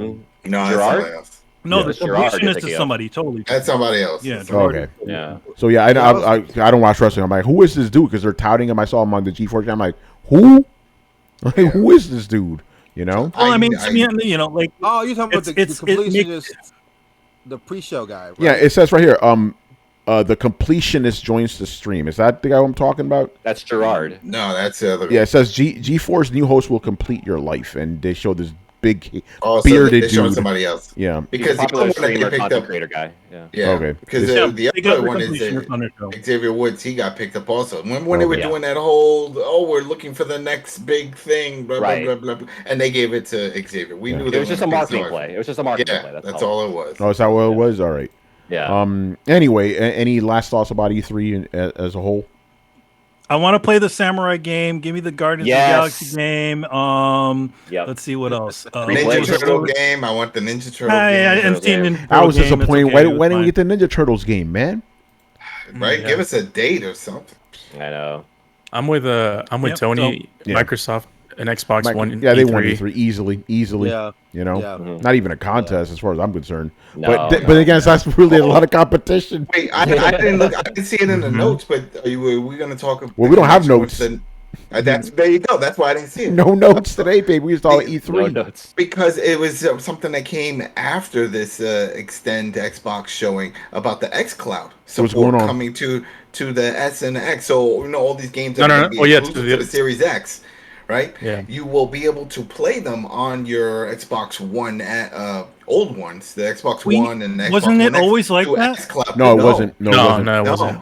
But the yeah. XCloud will be going through the cloud, so you can get that performance boost without having to own the console, that's pretty cool. Manny, the reason you say that is because we on this show have said this is how you bring these games over to Xbox while still making them actual next gen games. Right, so this is fucking. Yeah. I'm so happy about this because, and if you saw the Xbox thing, if you paid very close attention to the bottom of the title screens, they always said Xbox Series X and PC. Very few of them said Xbox One. Yeah. Now we know why. And I think this is great because just going back a little bit with I love Ratchet and Clank, great game, but it makes me sad knowing that is the last PS5 exclusive you're gonna get for a long time. Everything else, God of War, Horizon, even Gran Turismo, all coming to PS4 as well. Tony. Maybe even Demon Souls. We heard that rumor, Actually, it was a listing, wasn't it? Like, they listed it for PS4. So, listen, man, at this point, I'm not going to be surprised. I am not going to be surprised. So, I'm glad that Xbox now has the approach because we get both the best of both worlds. Yeah. We get games that are fully optimized for the Series X, but the other guys on Xbox One, they don't get left behind. So, Microsoft kept its promise. They said no gamer left behind. There you go. Well, yeah, I mean, they also kept their promise from 2013. It's like always online. If you want to play these games next gen, always online. Hey, you got to get the Game Pass. Get the Game Pass, and that's all they're really selling. Because think about it now. Now it's really like, you really don't need to get a Series X. Right. Yeah, no, you're kind of good. If all those games are going to be on the XCloud, and once that XCloud service goes live on your older consoles, and there on you everything go. at that point. That's it. Yeah, exactly. Just get Game Pass, and you good to go. Make sure you have good internet. Yeah, I was that's about to say where Xbox is going as a brand, honestly. Oh yeah. So this is a good thing. I think it's a great thing. We've been saying that for a long time. Yeah. Essentially, the future for Xbox is not a console. Right. And remember, last week they announced that you're gonna have an Xbox, like there was a dongle, right, or something for your TV. We called that too. Again, like a Fire Stick kind of thing? Yes, exactly. Because again, what is Microsoft? What is Microsoft? They're a software company. Why wouldn't a software company want their software on most shit? Exactly. That'd be awesome. Can't wait. You can go to somebody's house and be like, oh man, I don't got a console. Well, I don't got one here, but I got this shit. I got it right here, buddy. Let's go. I got the console in my pocket. The Yingling and the chips. Let's do that. Don't forget, don't get some Doritos and some Mountain Dew. Jeff Keighley's gonna announce those too. He's gonna come in with his doobie eyes. Yeah, let's go do it. So what was the favorite? What was everybody's favorite thing from the Xbox? Yeah, let's do that. Let's go around. Yeah. I mean, we already kind of did Xbox on the stream, but Andre, what was your favorite thing from Xbox? Surprisingly, I was really digging that Halo multiplayer for real. Nice. I'm not a multiplayer guy, but like, man, that was pretty dope. I was like, okay, Yeah, that's cool. looks fun, honestly. Yeah. What else did I think? Yeah, there's a lot. I mean, there's a lot. I was like, okay, Xbox is not playing. Okay, I'm good with this. I can deal with this. Yeah, it was good. The whole show. I mean, there was nothing. I was excited about the Psychonauts stuff because I'm a big Double Fine fan. I love Psychonauts so much. That was so cool. It was just. They showed a lot of it in the extended one. Yeah, it was just good. Man. Yeah, they went in. Shouts out to Paris, man. Yeah, he did his thing. I'm gonna say this, man. It's gonna be sentimental as hell, but man, when he said it was coming, I was like, okay, that's gonna be cool. I didn't know he was gonna be the integral part of this. I was like, holy shit, okay. And man, I had to admit, man, I was like, all right, you guys are making me proud. I'm like, dude, it's so easy for me to walk away now because you guys are killing it, man. I know I big you up all the time, Tony. So, man, I do, but man, seeing him and did he mention threw Khalif in there? So now Spawn on me people are googling Spawn on me now like crazy. I'm like, man, that's just dope. Man. Shouts out to Microsoft for doing that, man, and that was just cool, man. Keeping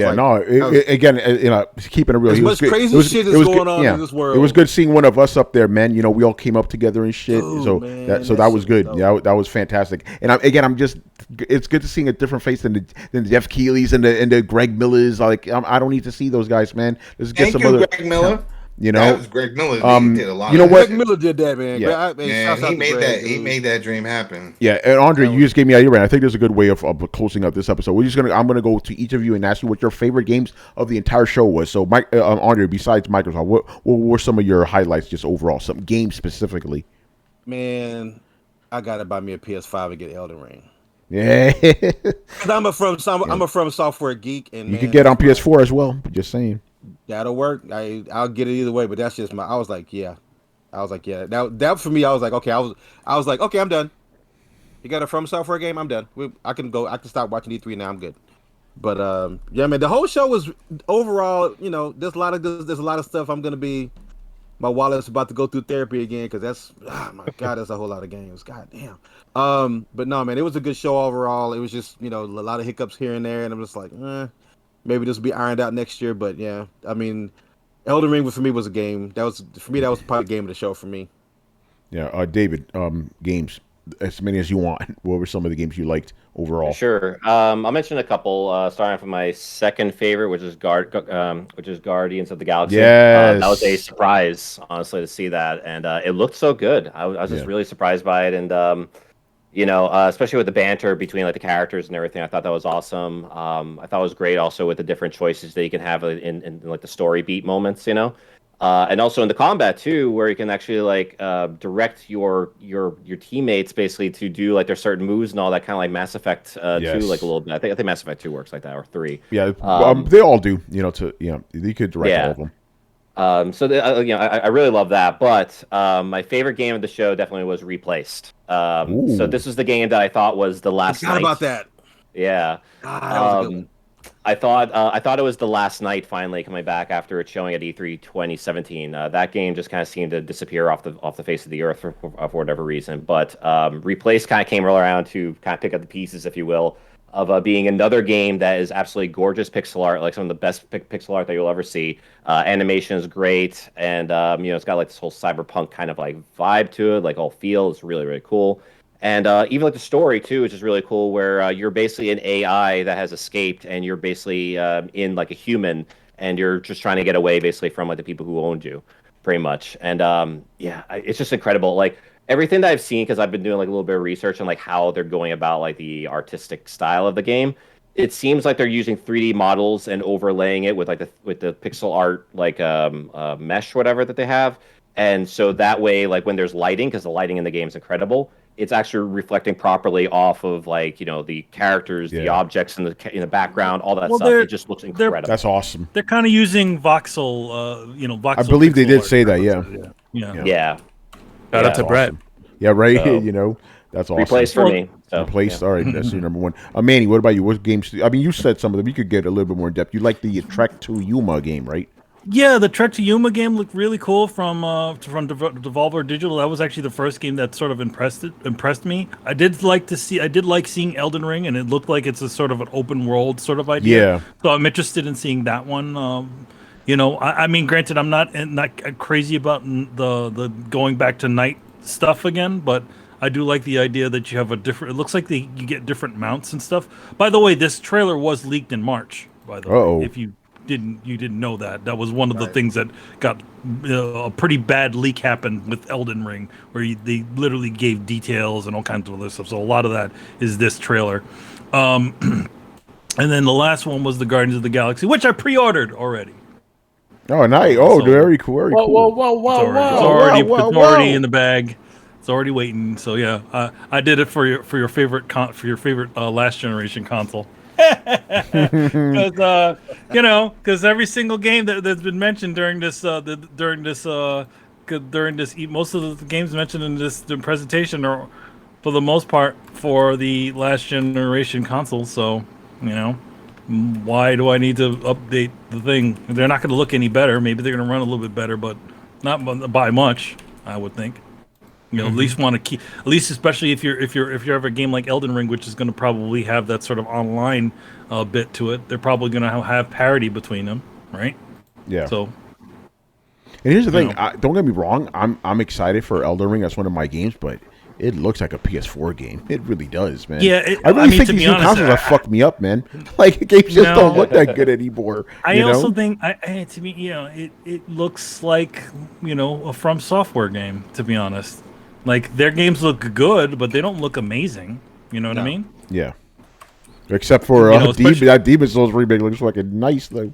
Well, that wasn't From Software. Yeah. That is true. By the way, that was Blue Point. That was Blue Point re-arting their game. Yeah, re-arting. I like that. So I mean, yeah, that's why it doesn't look. I mean, that's why it doesn't look the same. And you guys are even talking about there being a rumor of that game coming out for 4. To be honest, I think that game was supposed to be a 4 game. Yeah, I can see that. And then I mean, in the Xbox conference, I while they say did very well, it had a lot of it kept the energy up, which is very difficult to do in conferences. I could say there's more reasons for me to pick up an Xbox, especially after seeing the Paris stuff. The Paris show that was today. I call it the Paris show. It's not. It's the Paris show. Yeah, it's just the Paris show. So yeah, after seeing that, seeing some of the little interviews and things about that, yeah, definitely looking toward that direction. Seeing, oh, hey, look that. So very good stuff. Yeah. I'll go next. So let's see. I liked Guardians of the Galaxy. That's probably my favorite one, just because it was a surprise and because it's single player. Story driven, no bullshit. Because when they first showed, I'm like, oh my god, here we go, Avengers all over again.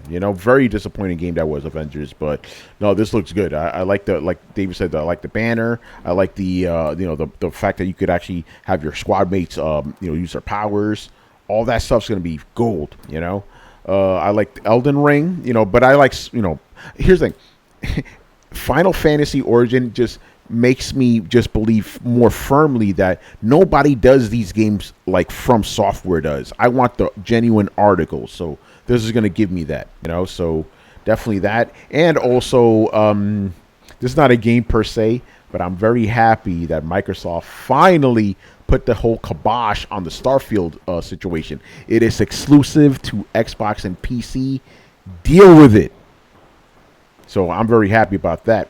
I mean, by the way, I real quick. Again, why would we have done that? Yeah. By the way, Pete Hines, bro, why are you apologizing for that, man? You guys saw that? Pete Hines was apologizing. Why are you apologizing, man? For what? Yeah, he apologized because PlayStation guys won't get to play it. PlayStation guys can play it. If PlayStation guys can't play it if they buy an Xbox. Sony should have ponied up the fuck out of here with that shit. Sony should have ponied up the money. Yeah, pony. Pony that money up. Shut up. So Xbox. Shut up. I thought that shit was mad weak. I'm like, why are you apologizing, crazy, bro? Dude. I would pull a Don Matrick. We have a system that plays that game. It's called an Xbox Series X. That's what I would have said, you know. Or hey, I mean, to play be it on your honest, phone with play Game it on your Pass, PC. baby. You know, come on now. yeah, I mean, yeah. to be honest, like you also don't, you actually don't even need to buy an Xbox to even play these games. If you're so dead serious on Play it not on playing your these games, if you got a if you could play it on your tablet, you could play it on your PC. Yep. You know, Yeah. you got a you place have to a go. phone, right? You have a phone. Yeah, you have a phone, right? You can Your literally, phones? you can literally buy a budget Xbox One and play this game. That is true. With xCloud now, yep. Yeah. So yeah, With the xCloud? but other than that, I thought, you know, again, not a lot of games that really interested me, but but I do like that Trek game though, because it's basically 2D Ghost of Tsushima in Kurosawa mode, so that's pretty cool. You know. Oh, by the way, speaking about leaks though, yo, they fucking leaked Starfield like half an hour before the show went live, man, and it wasn't like, yeah, I was like, as per usual. Yeah. As That was per a weird usual leak. during an Xbox conference. yeah, David, That it was a weird leak, Go ahead, and, yeah. I would love to know like the behind the scenes of what happened there because it basically leaked on like the Washington Post. And of here's all the thing, places. it was just the trailer, no text. It was just a trailer, Yeah. yeah. I remember. So I don't know if like someone hijacked something or whatever, or someone somebody just made something fucked up by up. accident. Somebody You know fucked what? up. Like, I Here bet comes they have a, tinfoil hat theory. no, it's not really tinfoil hat. It's just like a tech kind of hypothesis, because they probably have a custom CMS system for uploading articles and media and stuff, right? How much you want to bet somebody uploaded that to go live later, right? But they put it live, like they I uploaded the think media that's and it probably has exactly what I think flags. happened. Could have been the time difference because it was like an hour difference. Yeah, So or it could have been that too. Somebody messed up the time Yeah. zones, or somebody put it live right away when it wasn't supposed to be flagged live, and it was there. Yeah, that's what I think happened. Like, it just got up. And it's funny, my favorite part was Gene Park. He writes for Washington Post. He's like, guys, it's not my fault. All right, Carlos. So, obviously, we talked about Metroid. Metroid was pretty good. I actually liked Somerville. Looked pretty intriguing to me. I'm a huge Limbo and Inside fan. That's right. Yeah. So that game's not made by the same people, but it looks like it was inspired by those other games, and it looks really good. I'm like intrigued, and I'm like, what the hell is this family doing, just chilling in a couch? So, you know, I'm looking forward to that game. I'm also looking forward to Halo Infinite for obvious reasons. I agree with Andre. The multiplayer looked really good. There's a lot of nods to the original Halo, the first three Halos for that matter. So I'm looking forward to that. I'm looking forward to Riders Republic. Shout out to Adam. Adam, you know. Yep, that's on my list. That game. That's a nice one. It looked really good. I'm like, it's a game that I wasn't expecting. It was a game that I wasn't anticipating. So when I saw it when we were live streaming, I'm like, oh, this looks pretty cool. So that's another game I'm looking forward to. And finally, Forza Horizon 5. That looks Mexico. crazy. Yeah. Yo, man, that game, not only does it look beautiful, yo, man, it's in my mother country, man. So yeah, man, motherland, bro. Jersey. Yo, Mexico. there was this one part during today's extended, like it was just. I thought it was like an actual scene from Mexico. I'm like, damn, like Realistic. I thought what I thought was they were gonna be like, okay, here's the actual location where we took photo mapping. Then the camera pans down, you see the cars. I'm like, oh shit, that's in the game, bruh. Looks This game is so powerful, and I'm gonna kick it over to you, Chris. It's making Chris want to buy an Xbox Series X now. Yeah, that tipped the scales for me when I saw them driving to the town, and then when they drove to the volcano and looked at it, I was like, yeah, I want to play this right now. Like, I'm sorry. Go ahead. People don't know, man. People don't know that Mexico has deserts, it has beaches, it has jungles, it has peaks, volcanoes, pyramids. It's got fucking everything. And it's got fucking doorstep. It does have pyramids. That's why I'm laughing, because you got everything, But it's those step pyramids, though, And you can race through them. So yeah, that's great. right. Fucking sacrifice some motherfuckers while you're racing. Yeah, man. Anyway, Chris, what are your top games, man? The top games is that we just mentioned, Forza Horizon 5. I I liked Stalker 2.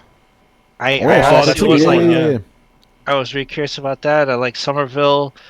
I liked what was the other game? Actually, I'll be honest. I liked Microsoft Flight Simulator. I kind of want to play it. Looks nice. It looks nice. Yeah, it might be a board game, but it looks nice, you know.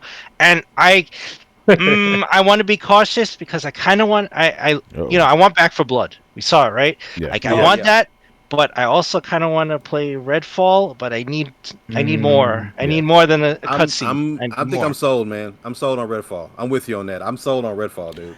And it's weird enough. It's weird enough to keep me interested. I'm like, yeah, this is it's so far out there. Like, yeah. I mean, we still need to know like what the game is, but as far as we know, it's like a Left 4 Dead type of game. You know, I'm good. Oh, I'm good Brian, you skeptical over there, man? How are you sold on that? Like all they're showing was like a CG trailer, and like in the world where Watch Dogs exists, like how are people so hyped for? Oh no, Brian. He didn't say he's cautious. I said I'm cautious. Yeah. No. I said I need to see more. Reggie. I need to see gameplay. Yeah, I need to see gameplay. Yeah. I'm talking to Reggie here. Like, I know Reggie ain't here. Like, Reggie ain't here. Reggie said that he's. Reggie. Andre, say sorry, Andre, I'm sold. I just am. I just the fact that it's. I like the aesthetics of the. I mean, even though it's a CG trailer, that's cool. But if it remotely looks and plays anything like that, which a lot of games do play like that, the aesthetics of the vampires and all the action and stuff, I like that kind of stuff. I'm down with that. So it doesn't have to be like I liked Watch Dogs. I would expect it to be. Okay, let me down that it wasn't what it was supposed to be, but it's still basically what it was advertised. At its core, it was what it's supposed to be. So if it's anything like that, I don't care if it looks like Left 4 Dead on Xbox 360. It's still cool. So I'm sold. I'm sold on the gameplay. If the gameplay is anything like it looks, I'm down. Well, you gotta see the gameplay to be sold on it first, but yeah. But it looks. But if it looks, the CG trailer is somewhat representative of what it's supposed to be. It should be. If it's every CG trailer I've seen, all this whole time, I'm like, okay, it's similar to that. If it's similar to that, I'm cool. I'm good with it. Yeah. I mean that's why I work is kind of like guessing that's gonna be like a Left 4 Dead style game. So. It could be 8-bit and it might still be fun. I mean, if it's 8-bit, I'll definitely pay attention to it. Yeah. If it's 8-bit, it still might be fun. But I'm just like, just the premise of the game alone, I'm like, oh yeah, that's dope. That's dope. Yeah. Because nobody's doing anything like that. Yeah. All right. Or from Left 4 Dead, Back for Blood, and that other one in space. Yeah. I'm ready for both of those too. I'm ready for Back for Blood too. Okay. So my other ones is Guardians, for sure. I was already sold on Final Fantasy 16, so this show didn't really like do anything else. It's like, yeah, I would play that. But I know it looked a little janky, but I do kind of want to play that Final Fantasy Origins. Download game. the demo, try it out. You'll see, man. All right, I'm gonna do that. I don't know if it. Am I tripping? They showed Final Fantasy 16 in the show? I think Did they mention it? They mentioned it. They didn't mention it. Oh, they didn't mention it. Oh, it wasn't mentioned. It's the one with Gomez or whatever the guy's name is. Right. Yeah. I think they just showed a CG trailer. I could be wrong though. No, they didn't. Even that, they just showed this Final Fantasy Origin bullshit. Okay. You know? Yeah. No. I mean, for Final Fantasy 16, when I didn't they see revealed even that some time ago. Yeah, that was a while ago. But for this show, they didn't show that. Yeah. Okay. I would have lost my shit. Yeah, I would have went nuts. I absolutely don't understand. I know if they did work on Avengers, you have to talk about it. But I'm like, who the hell is gonna go back to this game, even if you bought it? I would never touch Yeah, they that. spent an Yo, man, they amount of still time need on to put that shit. Spider-Man in there. Yeah, right. Where is he? The talking point that got the internet so angry. Yeah. No, it never happened. Now nobody gives a shit. You know, I find it funny that the same guys who were mad that Spider-Man is an exclusive to PlayStation, they're okay with Starfield being an exclusive on Xbox. Pretty funny. Of course. Because it's their side. Pretty funny how that worked. Exactly. And of course, Metroid Dread and I'll play. I was looking forward to Breath of the Wild 2 before that. It's nice to see more. Metroid is I'm very excited for. Yeah, I'm a huge Metroid. Metroid You already fan. know. Yeah. All right. That was pretty much it. Cool. Adam, what you got? Favorite games overall? Only 3. Riders Republic. Super hype on that. That's gonna have that freak style, and that's tricky. So looking forward. That looks to that. fun. That looks fun. I hope they make that also for Switch because that's something I would love to play on the go. I mean, if they can run it, for sure, yeah. Absolutely. Yeah, they'll make it look, they'll dumb it down and. Is Riders Republic coming to PlayStation 4 and Xbox One? Yeah, probably. Yeah, it's coming all okay, I think so. Just remove some more textures and stuff. You're good. That's it. After that, of course, we talked about it. Guardians of the Galaxy. That looked awesome. And then the Forza Horizon. Those are the three. That got me hyped. I like the Horizon series, but man, that was beautiful. That's just beautiful. I'm looking forward to that. So those were my three. And that was it. And then my special one is just Game Pass, man. Game Pass did win E3. That is like shit. So many. It's got everything. Yeah. All those first party games that we saw. It doesn't matter the date, the year, all that. We all know that's on Game Pass because they threw that in our face. Game Pass. So it's like, damn, that's a reason to keep this service for a while. They showed 30 games, 27 of them are coming to Game Pass. So there you go. And first party stay. That's the thing. All the other ones, they have different windows, but first party stay for life. Yeah, that's right. All right, Brian. Well, unlike all these people, I'm not excited for Guardians of the Galaxy. Like, I really don't care. I've seen it, I'm like, that'll pass. What I am excited for is, of course, Fatal Frame, because it's just, again, it's made for the Switch. It's like the Switch was designed to run that game, and that's it. So, yeah, I am excited for that. And plus, we just don't get many horror games these days. So, more horror games the better. Speaking of which, Atomic Heart, that was that weird Russian game that was like Bioshock-esque. That looks pretty interesting. I just want to see more. I just want to see more of that, yeah. Yeah, it looks pretty cool. Like, I like the aesthetic. I like the idea that it's 1955, It's like, okay, like an alternative universe. You didn't like Extraction from Rainbow Six? That was scary, right? Got the alien. I just got tired of like Ubisoft's like gameplay trailers things where it's like, yeah, these guys are clearly just acting, and I'm just tired of that nonsense. Atomic Heart, and last one, Shadow Warrior 3. It's just more Shadow Warrior, and you can't go wrong when your guy's called Lo Wang. So Lo Wang, that's his name. That is his name. Oh my god! I need a Atomic Heart trailer that's played like at half speed. I'm old now, and I don't want to feel like I need to snort cocaine to follow it. Yeah, that trailer was something else. But that's a pre-order bonus. It just grabbed people's attention. It's like, okay, where's this game? Like, what is happening? None of this makes sense. Like, what's going on? Like, why does she have like a ring on? Oh man, I wish. Right. All right, I think that's going to do it for us. Good discussion about E3.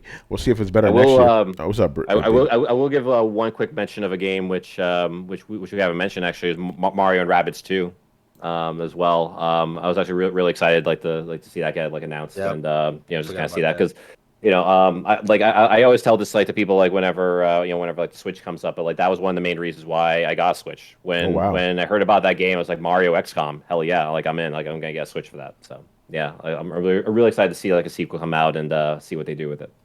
Nice stuff. All right, guys, that's gonna do it for us. First off, obviously, David, I want to thank you, man, for being on. It's always good to have you on Throwdown. So please let the people know where they can find you. Sure, yeah. You can find me at The Guilty Mans, DAGILTYMAN, on Twitter and Instagram. You can also find my voiceover work at davidsaysthat.com. I released my first audiobook earlier this year, which is on Blizzard Entertainment in the 90s and all the drama that was going on behind the scenes when they were making games like Diablo 2 and StarCraft and all that. I'm working on my second audiobook right now, which is on the biggest, famous and infamous home ports of arcade games that came out throughout history. So be on the lookout for that when that comes out later on this year.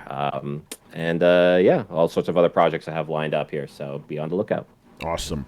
Andre, man, always a pleasure having you on, man. You are an inspiration, sir. You already know, man. Let everybody know where they can find you, man, and where they could partake of your knowledge. I just want to say first of all, man, that you guys, this show and what you guys do is groundbreaking. It's just I love listening to the show. I love being on. I love you guys. Period. I love all you guys, man. You guys Feeling is mutual, man. Man, Mhm. you guys, Thanks, man. you're Appreciate that, killing man. it. It's just the amount of talent in this chat room right here is just ridiculous. It's just crazy. But no, man, I'm a Taco Man 5000 anywhere. RealTacoGamer.com is my site. ROG Cast, our podcast is the site official podcast is actually picking up real good. I'm coming back to actually doing more writing and do more content creation soon. So I'm trying to schedule my time for that. But yeah, man, we're just trying to make we're just trying to make a little footing in the industry and show a little bit of sanity where all this madness. We definitely need more of that. Man, but man, it's with the toxicity that goes on in this industry and all this crap and everybody just not knowing when to shut up, man. You guys keep it real, and the opinions that you have are varied and valid. So I just want to say I appreciate you guys so much, man. That's awesome, man. All right, Seconded here. Yeah, no, it's awesome. Appreciate that. All right, let us plug some stuff here, some house cleaning. Manny, what you got? Well, I got this. Static Shock #1 just came out this Tuesday, so it's out there on your comic book store shelves. Oh, I need to get that. That's me and Kari doing covers, so we're going to be doing that for a little while, as well as we have a couple of people on there doing some good stuff. We have guys like Chris Cross and a bunch of other folks. No, not that Chris Cross. But, and then I have gonna make a jump. another big jump, another big release on the same day, which is Superman Red and Blue, which I did a story with Aletha Martinez, and Represent, which is also another. I did 2 stories in this one, which is one with Aletha Martinez as well as Demo, a newcomer to the comic industry. So doing some cool work with that. And then what we have is some of the future state stuff that's coming out. There's going to be a graphic novel which I just received, which I don't unfortunately have a visual aid here, but it's coming out real soon. So you got a lot of good stuff, and then as well as obviously Excellence as always. Got that out there, the graphic novel, and we got a really nice, cool Kickstarter thing that did really well, and we got a lot of really cool things coming up, and as well Marvel, DC, and all that really good stuff. Big one. At least for you guys, for the Throwdown, the watchers of the Throwdown, we do have 2 unboxings that are going to be coming up that we're finally going to get to. Yeah, we're going to do them. I'm just going to say now, we're going to do them this weekend. We're doing them. Yeah. So good stuff, and that's it. All right, awesome. Adam, man, what you got to plug, sir? Let me see. What do I got? Of course, the Fear the Walking Dead, the finale I Am Negan episode. We did that one, and that was pretty cool because it got a nuke and all kinds of stuff in that. You've been saying that for like the past 2 months. They always got new, man. It was 2 parts. It was a 2-parter, and it was big. A lot happened. So if people are curious or want to know what's going on in that universe, just go ahead, watch that last episode or listen to it. I Am Negan. That's on Spotify, iTunes, Coalition.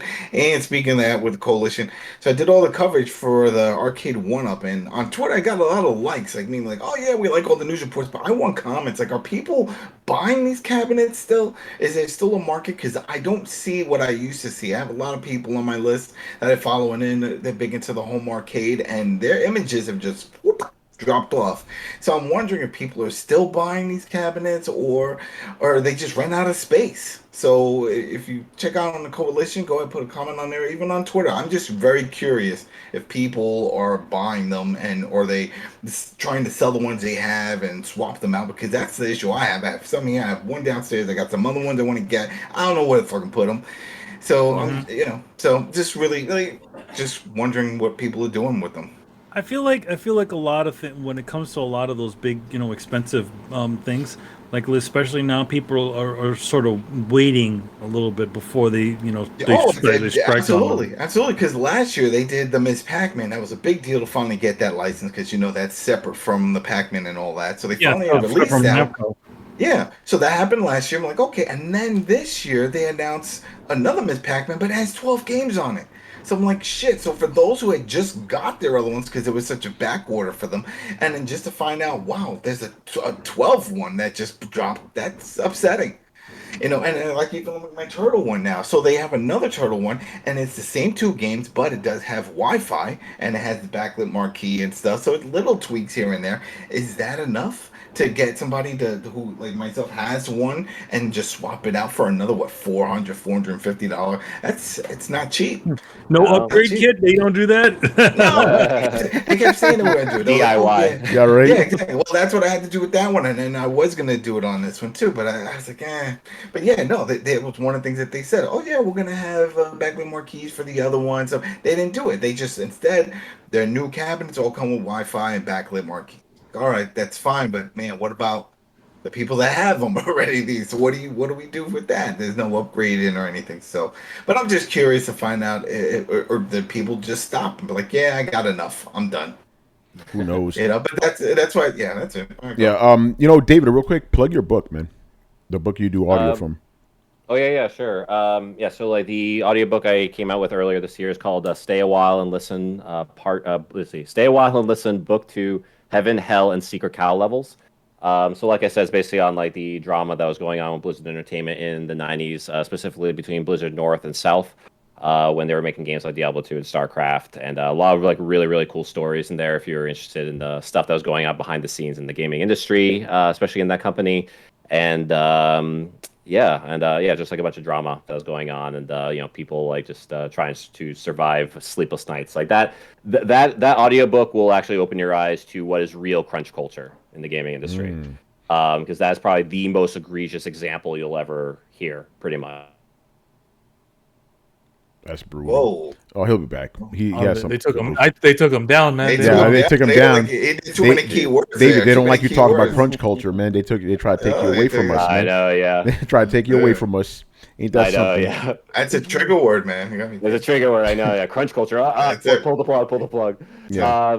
But yeah. So again, you can find it on Audible. Again, it's called "Stay a While and Listen," Book 2, Heaven, Hell, and Secret Cow Levels. Or I did make a short URL for it. It's tinyurl.com/Blizzard Audiobook. Nice. All right, and real quick, Chris and Carlos and I will be doing episode 2 of the Loki spoiler cast. Hopefully the episode's better than the first one. I was not feeling that first one very much, so we'll see if it's better. I haven't watched the episode yet because it's like Wednesday. Why are you coming out with episodes on Wednesday? It's a weird time. Come out with Fridays like you did before. I like that better. Friday's a lot of competition. That's why a lot of these movies drop. I heard. And stuff and Adam, what they're Netflix doing and all now that is stuff. I don't know about the other ones, but Disney said what they're doing specifically is new shows on Wednesday and movies on Friday. Although Bad Batch is still on Friday, so I don't know what's going on there. Yeah, they're lying. Yeah. They're bullshit. And you got Luca tomorrow. Well, tonight. Yeah. By the way, Bad Batch is actually really good. It's very much like Clone Wars. I was like, this is a lot darker than I expected. This is good. Well, same. Anything Filoni. Anything that Filoni seems to touch seems to be gold, man. Yeah, gold. So there you go. And also, quick thing, I almost forgot to do this, man. I want to give a huge shout out to Armando. He hosts the Save Point podcast. I was on there with Danny. It was me and Danny Pena. We were it was like just basically 3 Dominicans and a Puerto Rican just talking about games and about the culture and everything. That was a lot of fun, So that episode, we were also on another podcast. Yeah. So yeah, it's crazy. So it's nobody fighting about socks. Yeah. I'm just saying, goddamn. Well, there was 3 Dominicans and 1 Puerto Rican. Yeah, 3 Puerto Ricans. Yeah, so it was fun. Like I said, I always like being on like a smaller podcast because they look up to us, so we gotta like elevate them, raise them up. That's what it's about. So we had a lot of fun there talking about games. They interviewed us and all that. We were talking about Maduros versus Frito Verde. Like we went in and we were Dominican in this shit. Like it was bad, but it was good too. And you had to explain to the Puerto Rican person what that was. Yeah, because everybody was saying tostones, right? I'm like, listen, I know what those are, but I don't use that word. It's funny. But there was one funny part because they were asking like, who was your favorite like Dominican singer? I'm like, I listen to heavy metal. I don't listen to Latin music. And then I explained to him, and I explained to him like, nobody loves metal the way Latin people do. Like we, yeah. you know, like we are hardcore. Like look, me, Adam, and Manny were like Sepultura. You know. All right, man. So that's gonna do it for us. So, what's up? What? I don't know. I don't know if we should tease it or I don't know whatever happened to this, but you know the whole, you know, Manny was working on something. Are we gonna talk about that tonight, or are we doing that on Sunday? What do you want to do, Manny? You know, let's do it on Sunday. Sunday, we'll do it on Sunday. We'll do it. We'll do it on the top of the show. We do have something very cool. We have another giveaway, which will be in July. You know, it's something we cooked up in the lab. That's all the clue you get. Something we cooked up in the lab. Oh man! Thank you for joining us as usual. This is good cooking, by the way. Yeah, exactly. Guys in the chat, as always, shout out to you, keeping it real in there. You know, so yeah, make sure you follow us on Twitch, Twitter, subscribe on YouTube, join the Discord where it is always popping, especially this week. This week was crazy. You know, find us on any podcast app by searching for Throwdown Show. Literally any podcast app you can think of, even ones I've never heard of, we are on there. We're everywhere. You know, Throwdown Show, 2 words. And like Fair. Yeah, exactly. And SoundCloud, we're on everything. SoundCloud, iTunes, all that. Visit throwdownshow.com to listen to past episodes. And if you're watching us on YouTube right now and you enjoy this episode, make sure you hit like, subscribe, and hit the bell to be notified whenever we go live. It's not really live on YouTube. It's like premiere, you know. We do the premiere, world premiere. Yeah, we do the premiere, but sometimes, you know, a lot of times some of us are actually hanging out in the chat. We're always hanging in there. Yeah. So if you guys want, you know, if you guys missed the parts of this episode, or you want to watch the video version, you know, we're usually hanging in the chat. We'll usually, you know, answer your questions and all that good stuff. Yeah. And yeah, links to all that stuff down below. Once again, I was your host, Tony Polanco, and tonight I was joined by Emilio Lopez. See you later, guys. Chris Seeley. Take care, everyone. Carlos Romero. Deuces. Adam Vale. Good weekend, everybody. Brian Manjoma. I miss Brett. I do. I'll tell you something off air. David Giltonen. Cheers. And Andre Tipton. I need my sleep. All right, yeah, we all need our sleep. All right, people, we'll see you on Sunday. Later. Later. Peace. Peace in the Middle East.